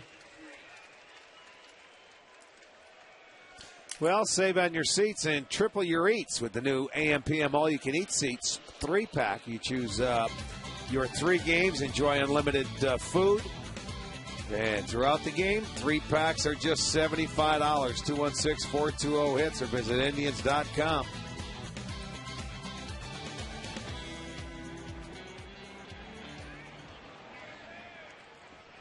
So here's Jose Reyes now, second and third, 1 out. Indians are forced to bring the infield in.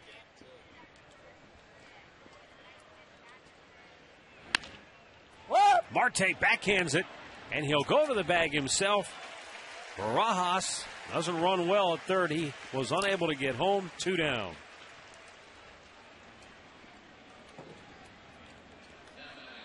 Boy, now if Talbot can get out of the inning, that could come back to be a big play in the game. Well, they finally got inside to a left-hander and quit giving him swinging room. They beat it in the ground, and Marte makes the backhanded play. They keep the runner at third base.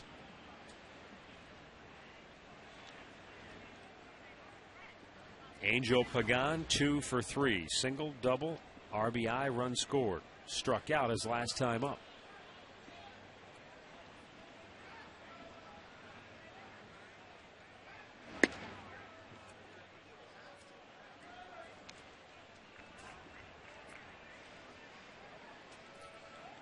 This will be the 95th pitch of the night for Mitch Talbot.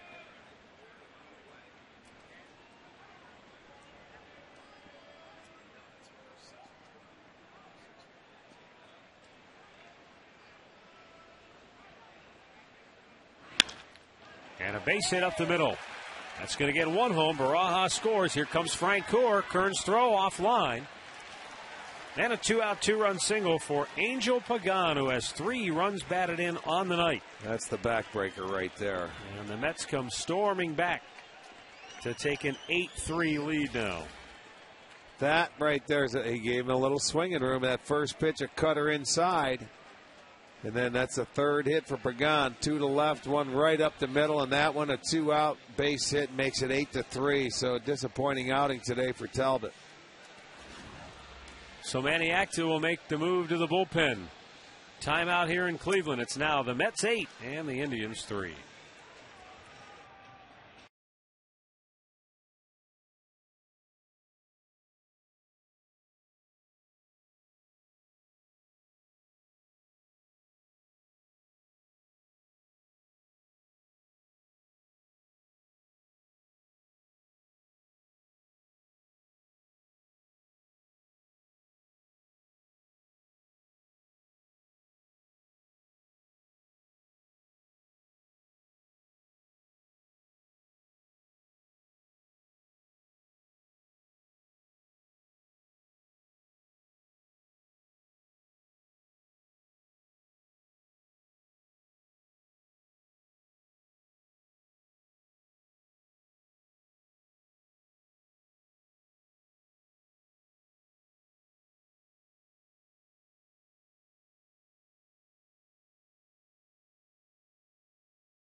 The Indians cut into that lead by scoring 3 times, but now New York has answered that 3-run surge by the Indians with a 3 spot here in the 6th. And that sends Mitch Talbot out of the ball game, and Frank Herman is in now for the Indians. Yeah, you look at the numbers of Herman. For Mitch Talbot, a season high 13 hits, season high 8 runs to this point in his 5 2/3.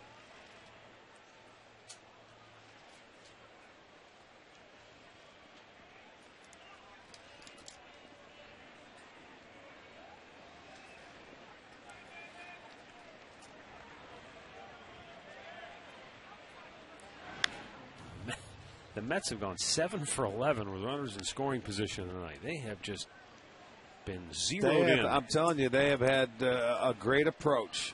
Just going the other way. The left-handers really, they've done a good job. Last night it was the infield hits that killed them. Tonight it's those doubles. Santana's throw to second, and not in time.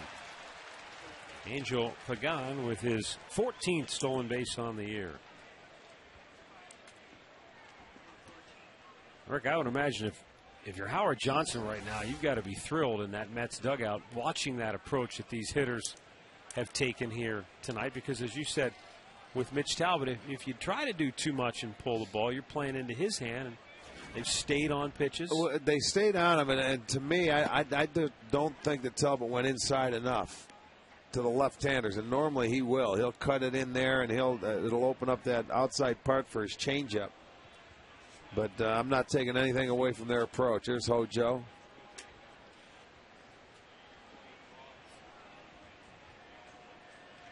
One of only 3 New York Mets 30-30 to hit 30 homers and steal 30 bases. Swung on and missed. David Wright strikes out to end the inning. But the Indians are now down 5 for the second time tonight.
Here in New York, here in Cleveland rather, with New York on top, and Jesus Feliciano has taken over in left field.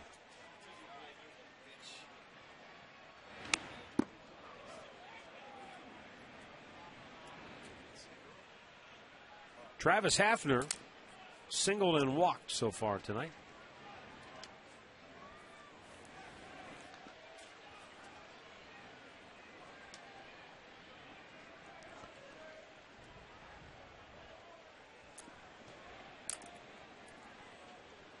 Players giving C.B. Buckner a little extra time to make sure he's all right.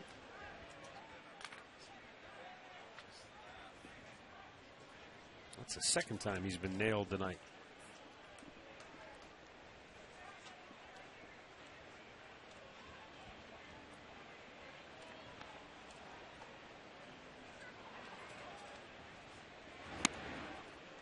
I'm going to send along birthday wishes to Randy Brutout of Lakewood. Happy birthday, Randy.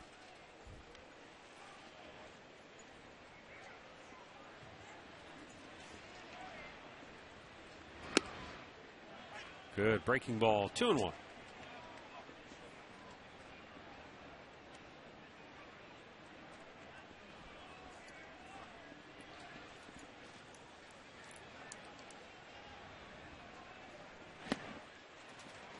Two balls, two strikes.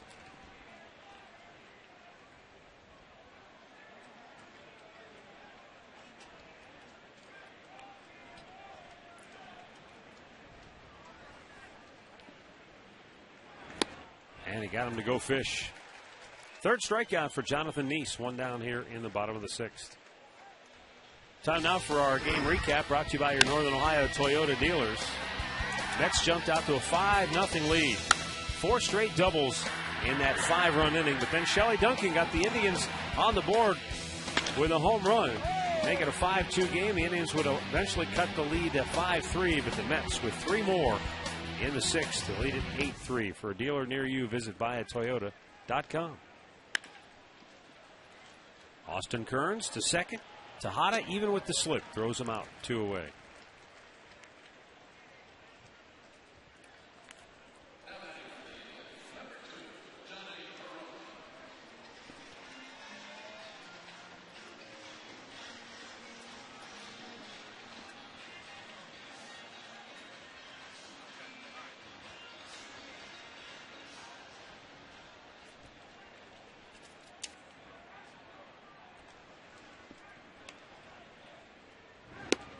Johnny Peralta takes a strike.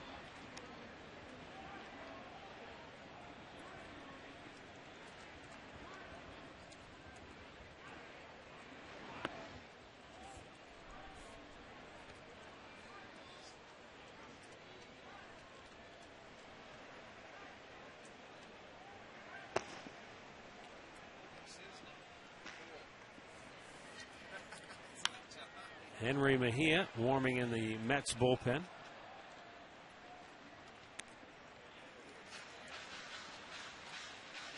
Neese just over the 90 pitch mark here in the 6th inning.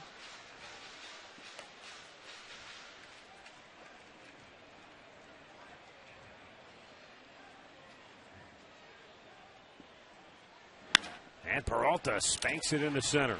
2-out single for Johnny. He has 2 hits on the night. And the last time he had a 2-out hit, Shelley Duncan hit a home run. Manny Acta's Impact the Kids Foundation will award 2 $2,500 college scholarships to 1 male and 1 female Cleveland area graduating high school senior. Pre-game ceremony will be held for the winners before the June 29th game against Toronto. Deadline to enter is June 21st. For information and an application, call 216-420-HITS.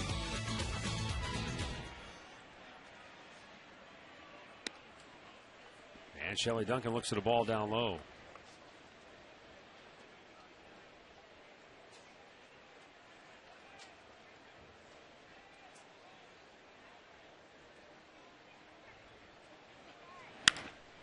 High fly ball, right field, pretty routine. Jeff Francoeur makes the catch, inning over. 6 in the books, 8-3 New York.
Sitting here at Progressive Field, Mets on top 8-3. Ike Davis, Jason Bay, and Chris Carter to bat here for New York. Frank Herman stays on. He got the final out of the 6th inning. Ike Davis, couple of hits in the ballgame, taps one right back to the mound. One pitch, one quick out here in the 7th inning. The scoreboard update is brought to you by Wendy's. You know when it's real, Wendy's.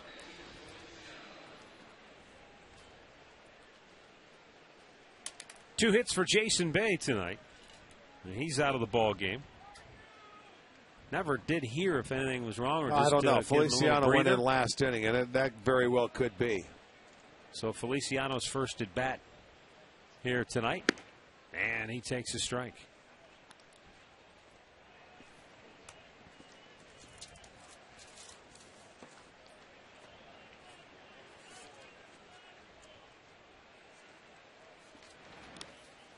Down in the dirt.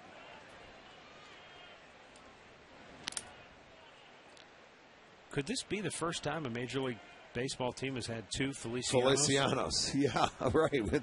The other one pitched in the last night's game. Yeah. Jesus took over for Jason Bay defensively last inning. And he fouls that out of play.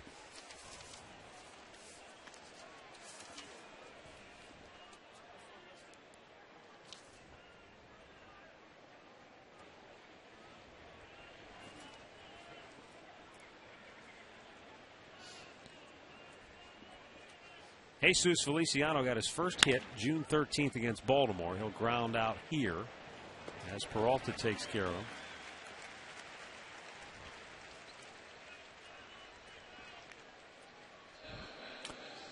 Well, the Fan Cave is Progressive Field newest suite. It's designed for the ultimate Tribe fan. It's a perfect place to have a party, a company outing, or other celebrations. And it offers a great view, includes a pool table inside, games, massive video walls, and you can call 216-420-HITS.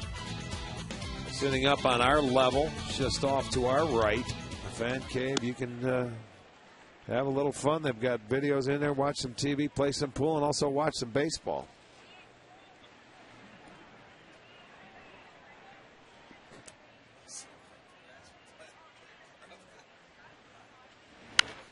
In the air, foul, and in the seats. Chris Carter tonight 1 for 3. He has one of 6 doubles for New York in this ballgame. They had 4 consecutive 2-baggers in the 3rd, a double in the 5th, and one more in the 6th.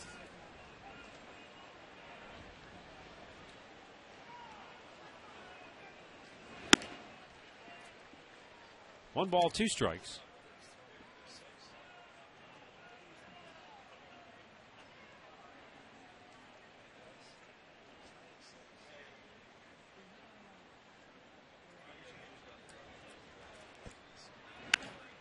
Kind of a half swing, pop up, and Peralta flags it down. Frank Herman has retired all 4 that he has faced. Stretch time in Cleveland, 8-3 New York.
7th inning.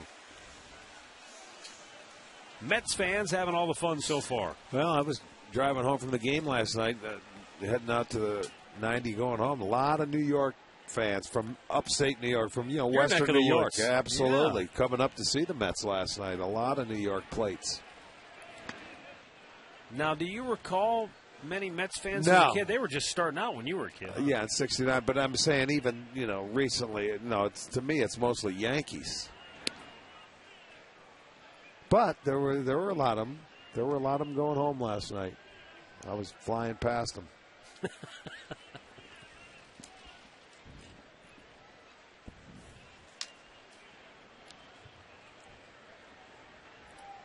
Andy Marte, 0 for 2 tonight.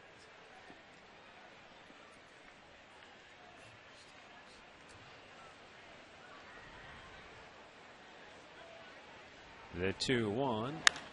High pop on the infield. Tejada gives way now to Francoeur. Let's look at the answer now to our AT&T trivia question. AT&T rethink possible. 3 teams do not have a no-hitter. The Mets are 1. Who are the other 2, Arch? There they are, the Padres and the Tampa Bay Rays. You would think the Mets would have had one by now with all the good pitchers that they've had. Jason Donald rifles a single into left field. His 2nd hit tonight. His 3rd hit in the series.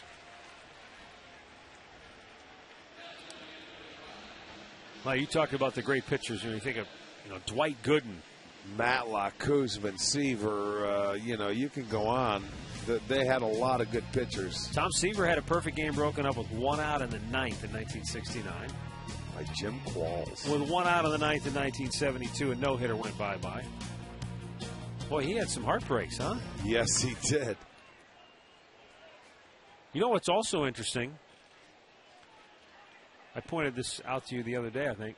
Tom Seaver lost 3 games by a score of 1-0 on solo home runs. Just 1 hit given up. 1 mistake cost him a game 3 times.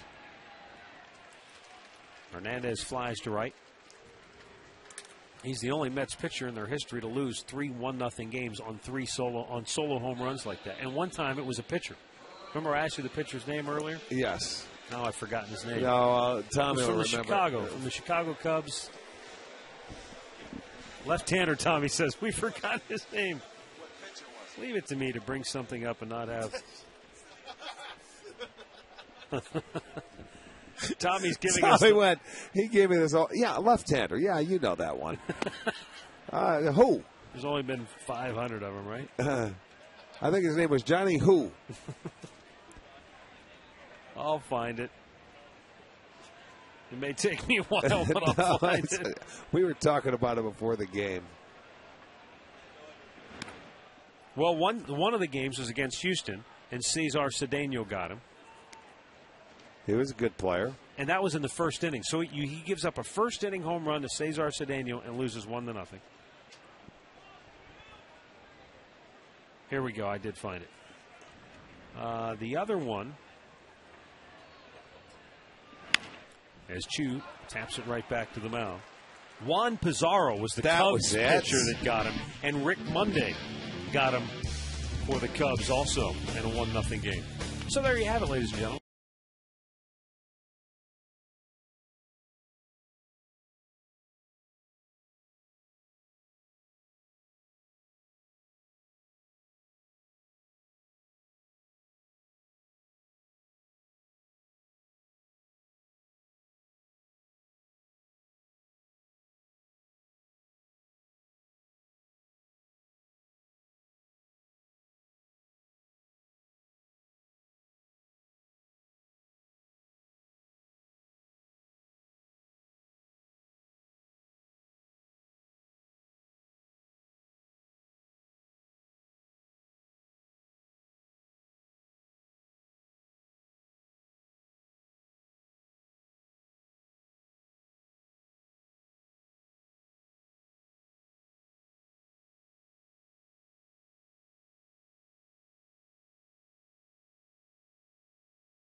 Progressive Field.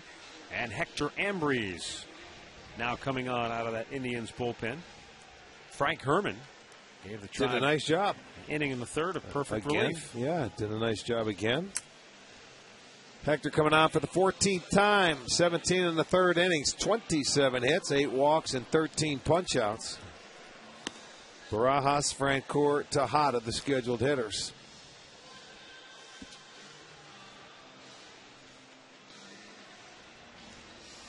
We want to wish a special happy birthday to Jack Laughlin tonight. His daughter Megan said he's been out in the garden all night. He just came in and started watching the ball game. So, Jack, hope you're having a happy birthday. I hope he was planting flowers. He wasn't laying in the garden, was he? Just woke up and come on into the house and clean up, Dad. Happy birthday. Oh, boy. Rod Barajas leading off here in the 8th. Sends a high drive to center where Austin Kearns camps under it. 1 away. Back to the studios we go for an in-game update. Al has the latest on Minnesota's interleague battle with Colorado.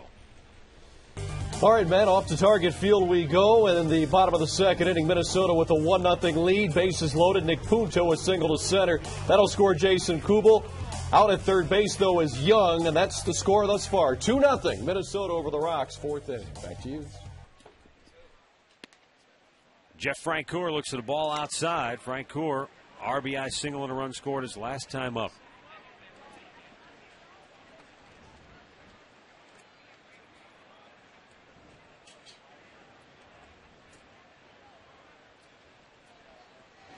Detroit Tigers playing much better baseball here of late, heading for their 5th straight win, so they're trying to keep the heat on Minnesota. Twins began the night with a 2.5 game lead over the Tigers in the AL Central.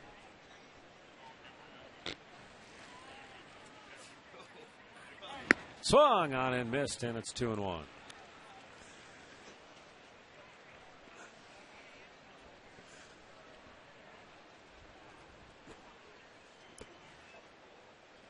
Pretty much a 2-horse race in the AL Central.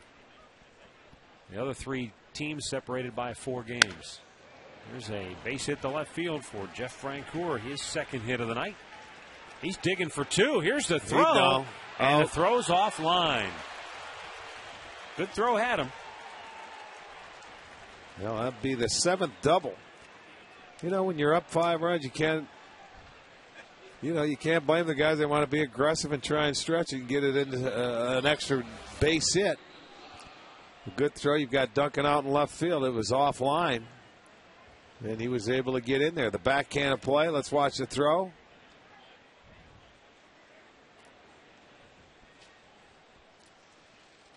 Seven doubles tonight. Hit number 14.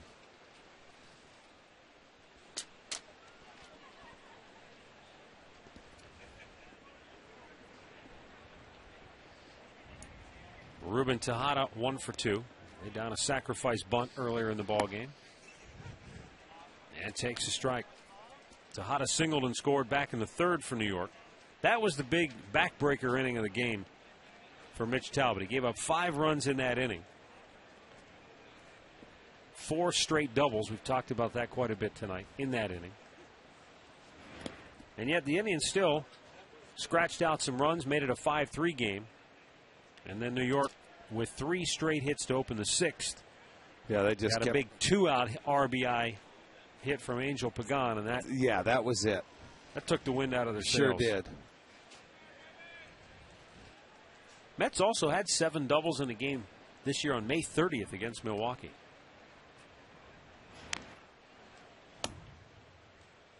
And as we mentioned earlier, it was May 31st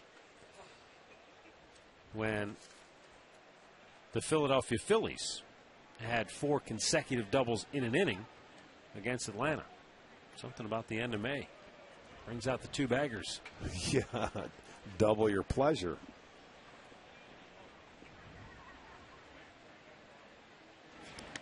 Bounced that one in front of the plate. Santana did a good job of blocking it.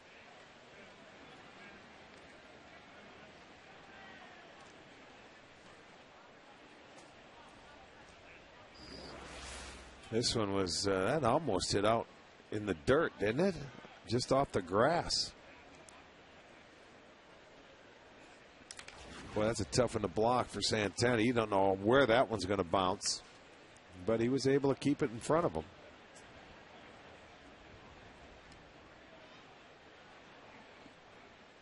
Now the 2-2 from Ambriz to Tejada. In the air, right field, Chu makes the grab and foul ground. Tagging and going to third is Francoeur, and the throw is cut off. 2 down.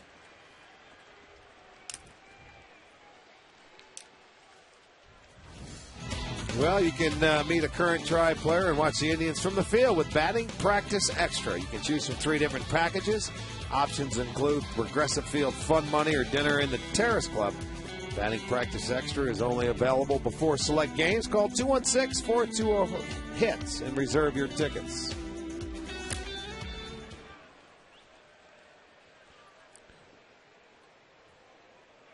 Jose Reyes singled and scored back in the third.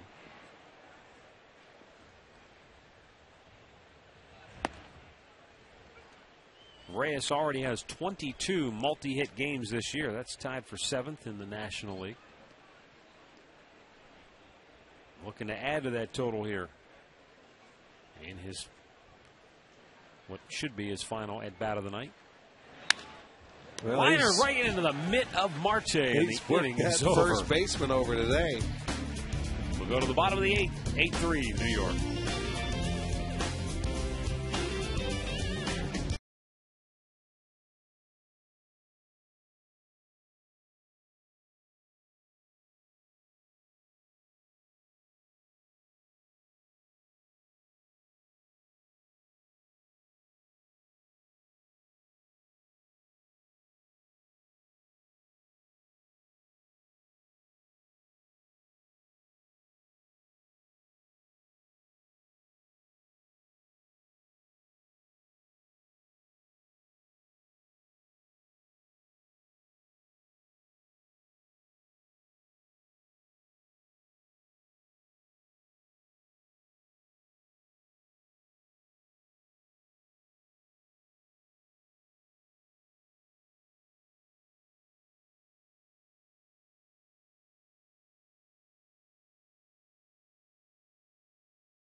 Eight 8-3 New York, bottom of the 8th inning. New York goes to the bullpen. Henry Mejia coming off for the 29th time this year. No wins, 2 losses.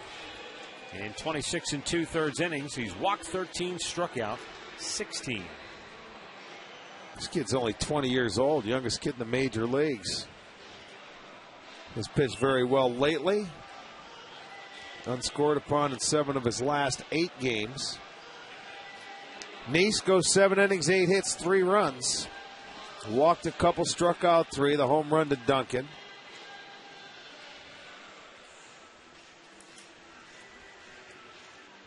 Mejia does a nice job off left-handers as well. They are hitting just 7 for 35 off him, which equates out to a 200 batting average.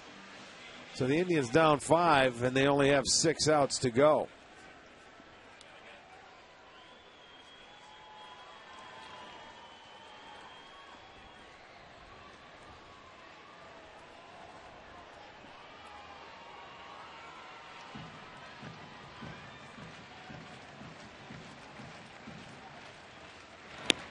Fastball misses outside.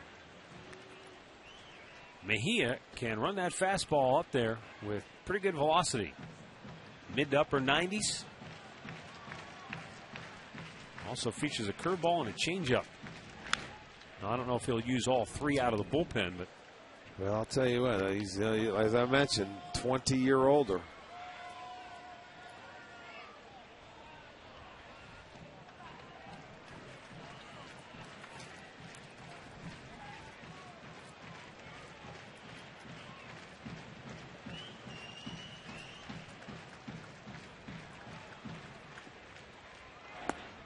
Missed down low. 2 balls and a strike.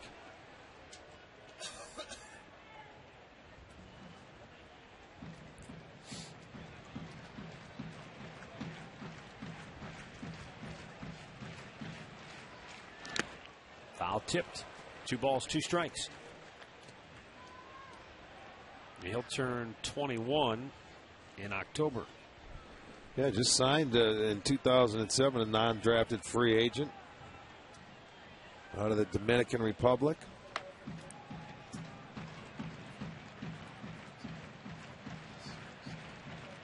The 2-2.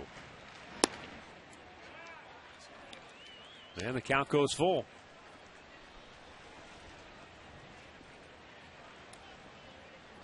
Story I have here says that when he auditioned for the Mets before they drafted him, or signed him rather, he didn't feel good. Felt ill, felt stiff, didn't think he could get loose.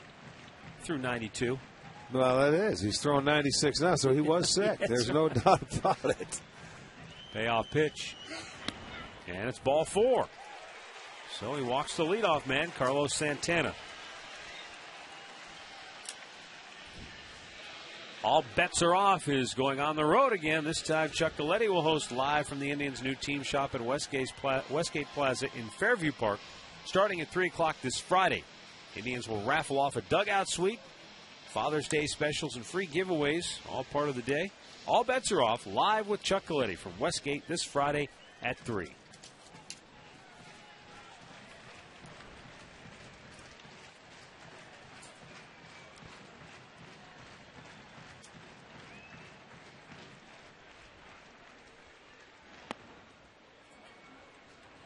Travis Hafner has singled, walked, and struck out tonight.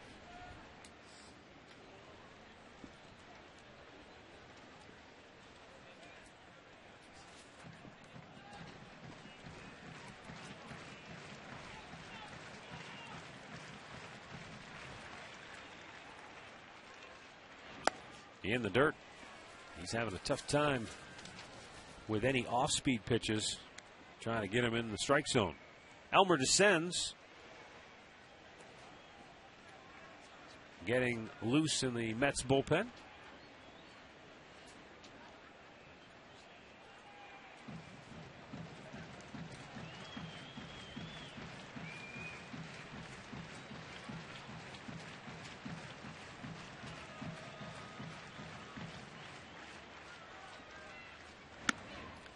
And he's outside with it.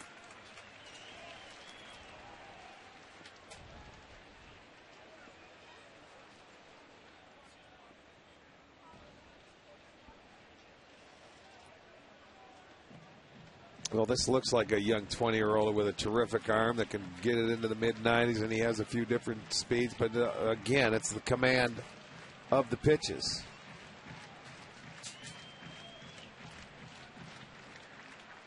Two 2-1 pitch.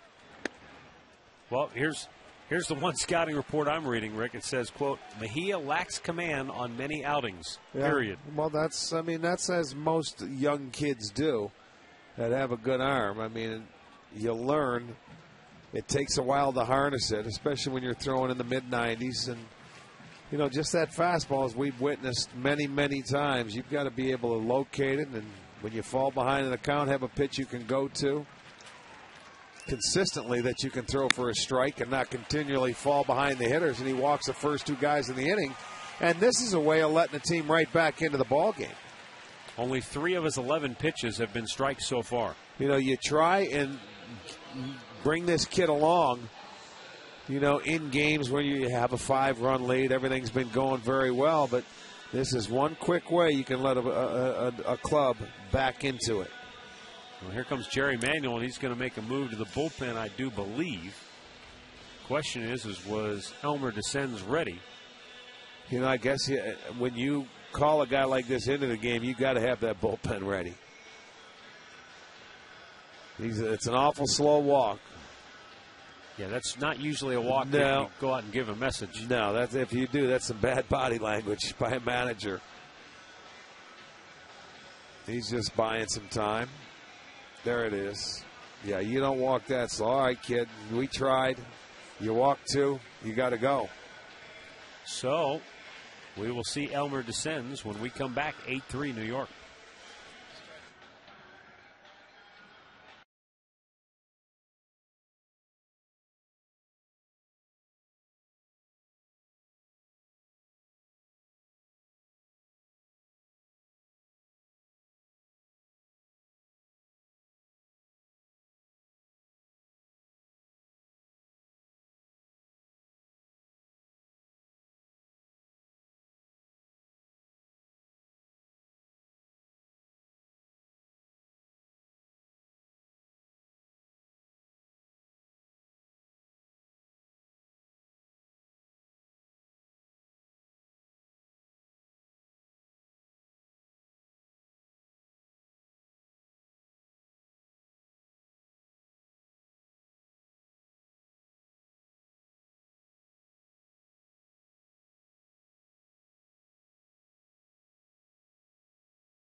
Descends. 1 up, 1 down, 1.35 ERA.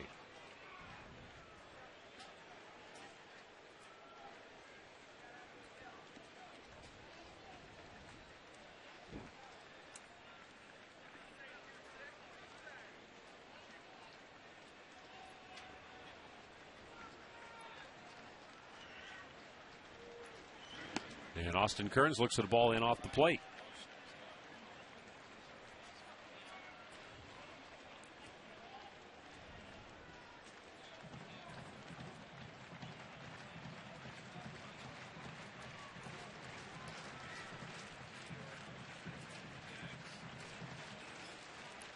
Now the 1-0 pitch.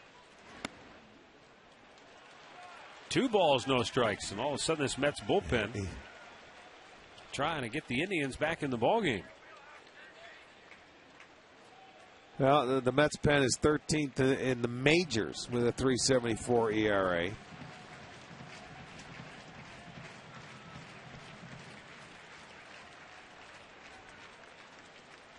And the 2-0 to Kearns is ball 3. Elmer Descends originally was signed by the Pittsburgh Pirates out of the Mexican League. He's bounced around with the Reds, the Diamondbacks, the Dodgers, the Royals, the Brewers, the Rockies, the Braves, and now the Mets.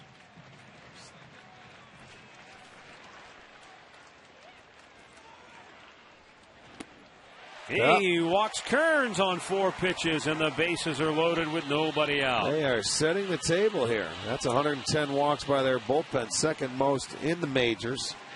And they are, I'll tell you, if the Indians get a base hit, they are right back in this ball game. They're down 5, but they're trying to give them a little jump start here in the bottom half of the 8th. And you take it. Stay patient.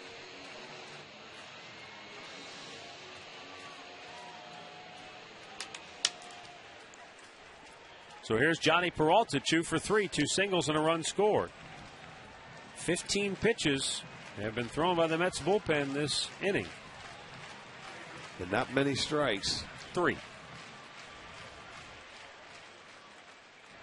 Johnny Peralta takes a strike.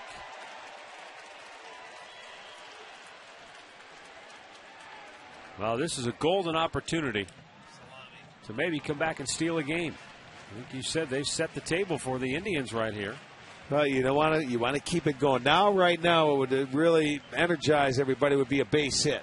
Let a couple guys score, get some guys running the bases. Johnny with a long fly ball to left. Feliciano is going to get there and make the grab. Carlos Santana will tag and score, and it's an 8-4 ball game as Peralta picks up his 32nd run batted in on the year. Well, Shelley Duncan's coming to the plate. Last night, he had a pinch hit home run in the 9th inning that made it a 1-run game. And in his second bat here this evening, a 2-out, 2-run homer. Well, Duncan now with 11 hits on the year has 11 RBIs as well. So, I mean, he has taken advantage of it. You know, that home run that Duncan hit back in the 4th inning made Brenda Lewis of Ravenna a $300 free gasoline winner, courtesy of Shell. And now Nancy Pauline of Florida is hoping that Shelley Duncan can give her some free gas. She's sitting outside the gas station right now ready to fill up. Three-pointer would do that. Not sure where Lutz, Florida is. I'm not either. Never heard of it. But maybe Nancy Pauline is sitting outside a service station, a Shell station, preferably. Yeah, she's getting ready to fill her up. The 1-0 pitch. Outside, 2 balls, no strikes.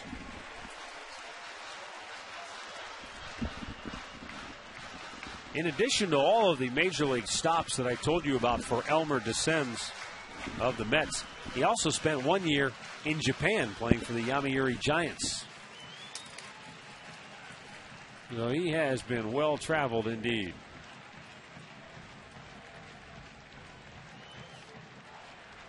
Now the 2-0 to Duncan. Oh, boy. Back out of play. Had himself a pretty good pitch to get after right there. Murph informs me that Lutz, Florida is north of Tampa. Okay. So not far from our old spring training stomping grounds. North of Tampa. So that's probably where his buddy lives. They've been there before, I'm sure. Murph's been everywhere. He's Johnny Cash. He's been everywhere, man. Yeah, he's been.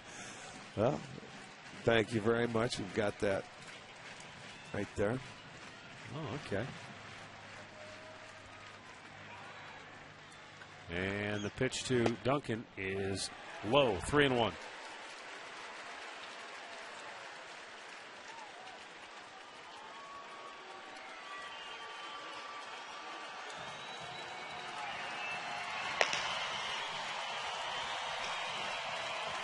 Is that the other Feliciano? It is. Yes, it is. First and second for the Indians. 1 out here in the 8th inning. 3-1 count for Shelley Duncan. Zone in here. Chopped it foul. Full count.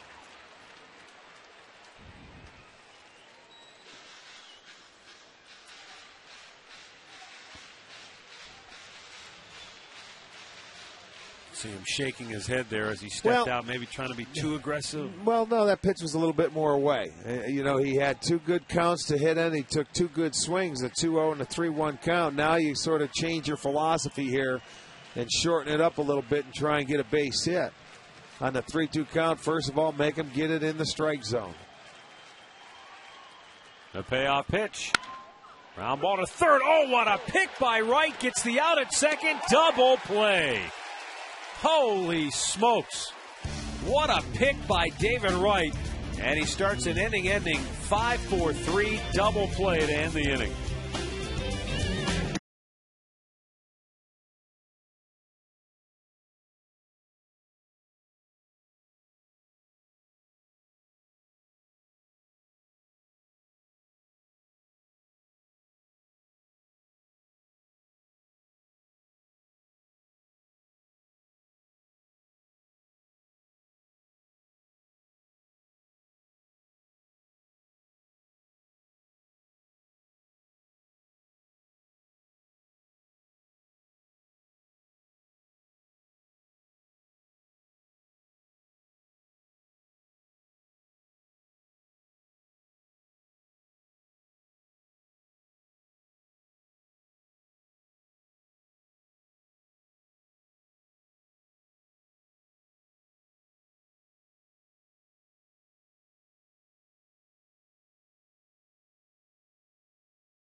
Angel Pagan, David Wright, and Ike Davis scheduled to bat here in the ninth. Angel Pagan has had a big night. Yes, he has. That big hit with 2 outs for his 3rd hit of the game really opened it up. And that was the last hitter that Mitch Talbot faced tonight.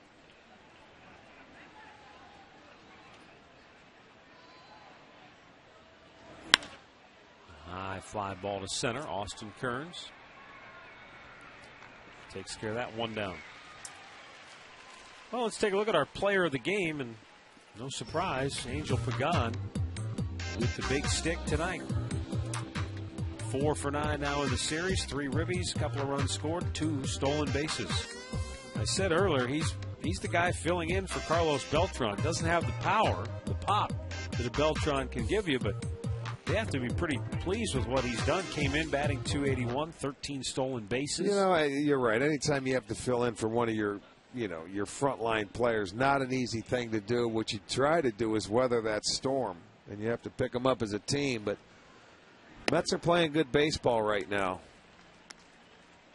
They're right back into the hunt. There was one point where you thought, okay, Manuel's not even going to make it here. They're going to get rid of him, when you look at through the month of May. But they have really turned it around, and it's been basically by their pitching. And on the ground to short. Anderson Hernandez will throw him out. 2 down. They're telling us that Jason Bay did leave the game with a quad contusion. And I'm assuming that happened when he went awkwardly into first base early in the game. Right. He probably just got Absolutely. worse. Tripped over the bag. Yeah. We were lucky. Surprised he got up and stayed in the game as you watch that play that ended that inning. Right. Very good third baseman. Good hands over there. And that got him out of the inning to keep it an 8-4 game.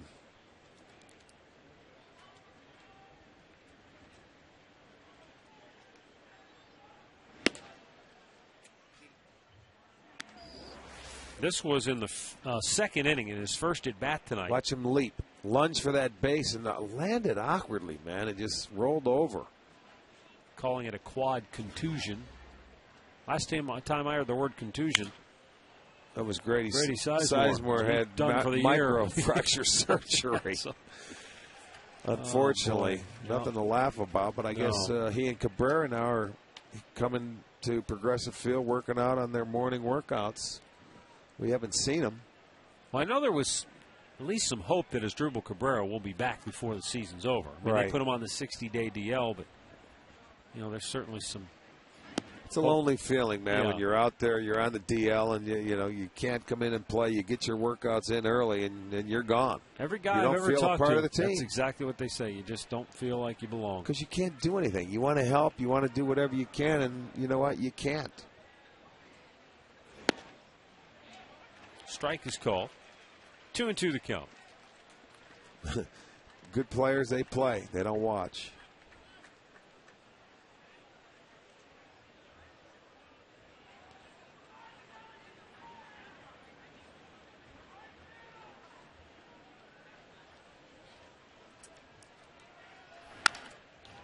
Into the teeth of the shift. Jason Donald throws him out from shallow right field, and the inning is over. Last chance for the Indians coming up. They trail it 8-4.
Bottom of the ninth, Elmer descends, staying on.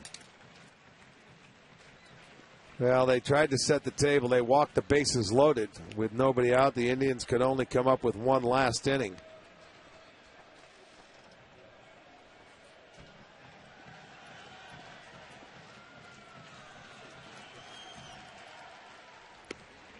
Strike called. 1-1 the count.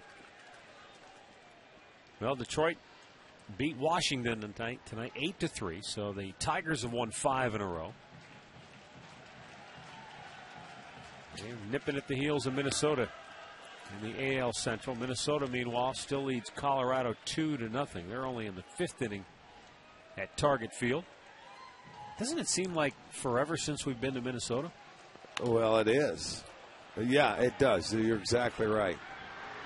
Marte flies out. 1 down here in the ninth. Stay tuned for the Conrad's Tire Express and Total Car Care post-game show.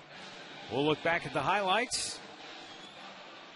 And we'll also set up the series finale, which also wraps up the homestand tomorrow night here at Progressive Field.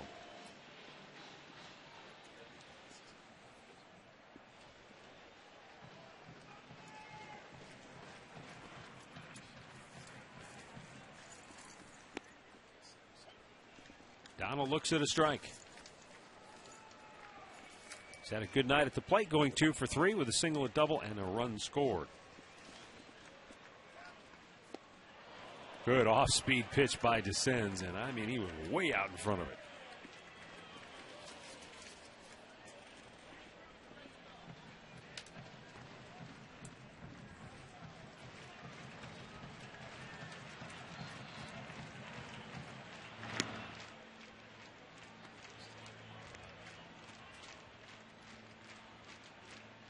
Tell you kind of a funny story. Elmer Descends and Eurubio Durazo, both from Mexico, both very good friends. And Descends was attending Durazo's wedding the night they were traded for each other. I'll be It was one of those 4-team trades, but they both went kind of crisscrossing in the night. Right. But, I mean, how ironic would that be? You're at a guy's wedding. Hey, we just got traded for each other. You're going here, I'm going congratulations. there. Congratulations. Here's your wedding present, but 2 down here in the ninth. And Anderson Hernandez, 0 for 4 tonight. Will step in.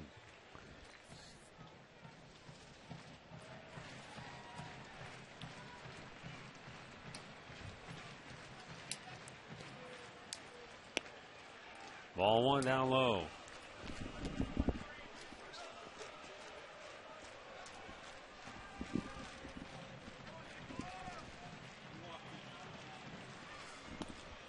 Takes a strike. Evens the count of 1-1.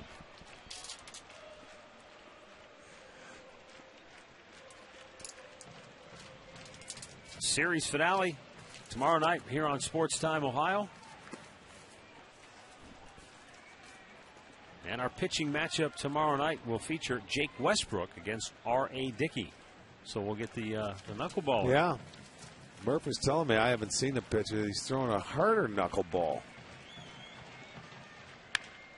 Hernandez slaps it foul, out of play. 2-2 the count.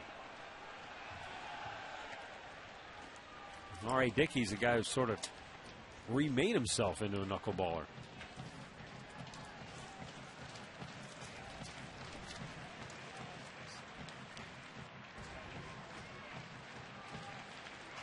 Hernandez bloops one, left field, coming hard. Nope, it's going to drop.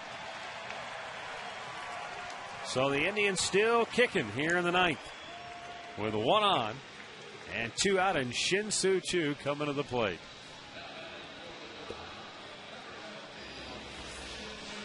Well, he just fights this one off. A little blooper, a little flare.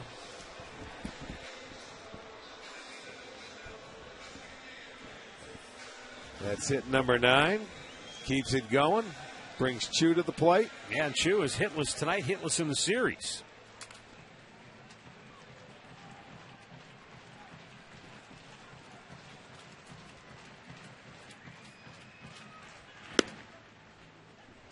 Fastball strike.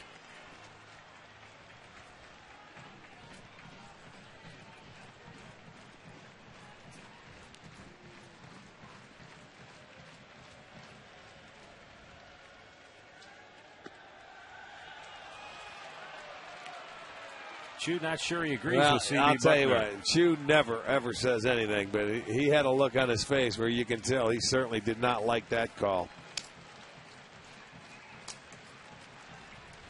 Elmer descends 1 strike away from nailing it down here for New York. 8-4, they lead it in the 9th. 0-2 to Chu. High.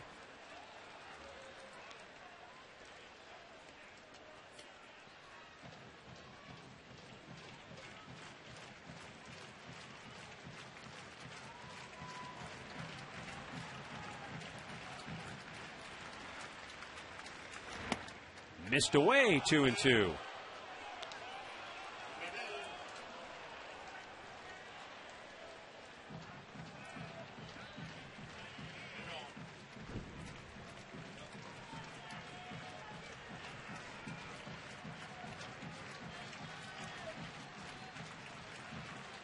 Looks like they're trying to come in this time, and Chu fights it off.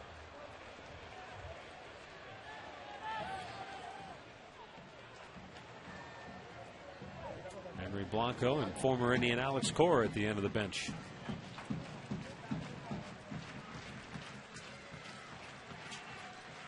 So Chu stays alive with a runner at first and 2 down.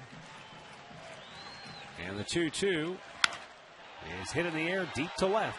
Back goes Feliciano, and the game is over. So the Mets beat the Indians for the second night in a row. They run their winning streak to 6 in a row. They've won 10 of their last 11. And the Mets are now 37-28 on the season. And they've got a chance to move into first place tonight should the Atlanta Braves falter. Indians, meanwhile, drop to 25-39 on the season. Winning pitcher is Jonathan Neese. He is now 4-2. The loser tonight, Mitch Talbot. He goes to 7-5. So Jerry Manuel's club has a chance at a sweep tomorrow,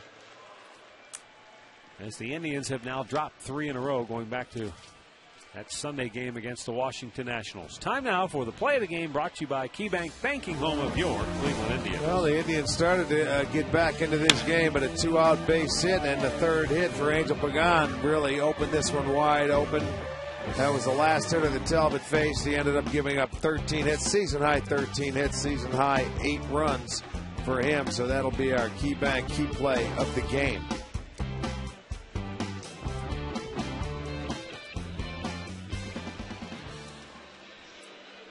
Well, we'll be back with the Conrad's Tire Express and Total Car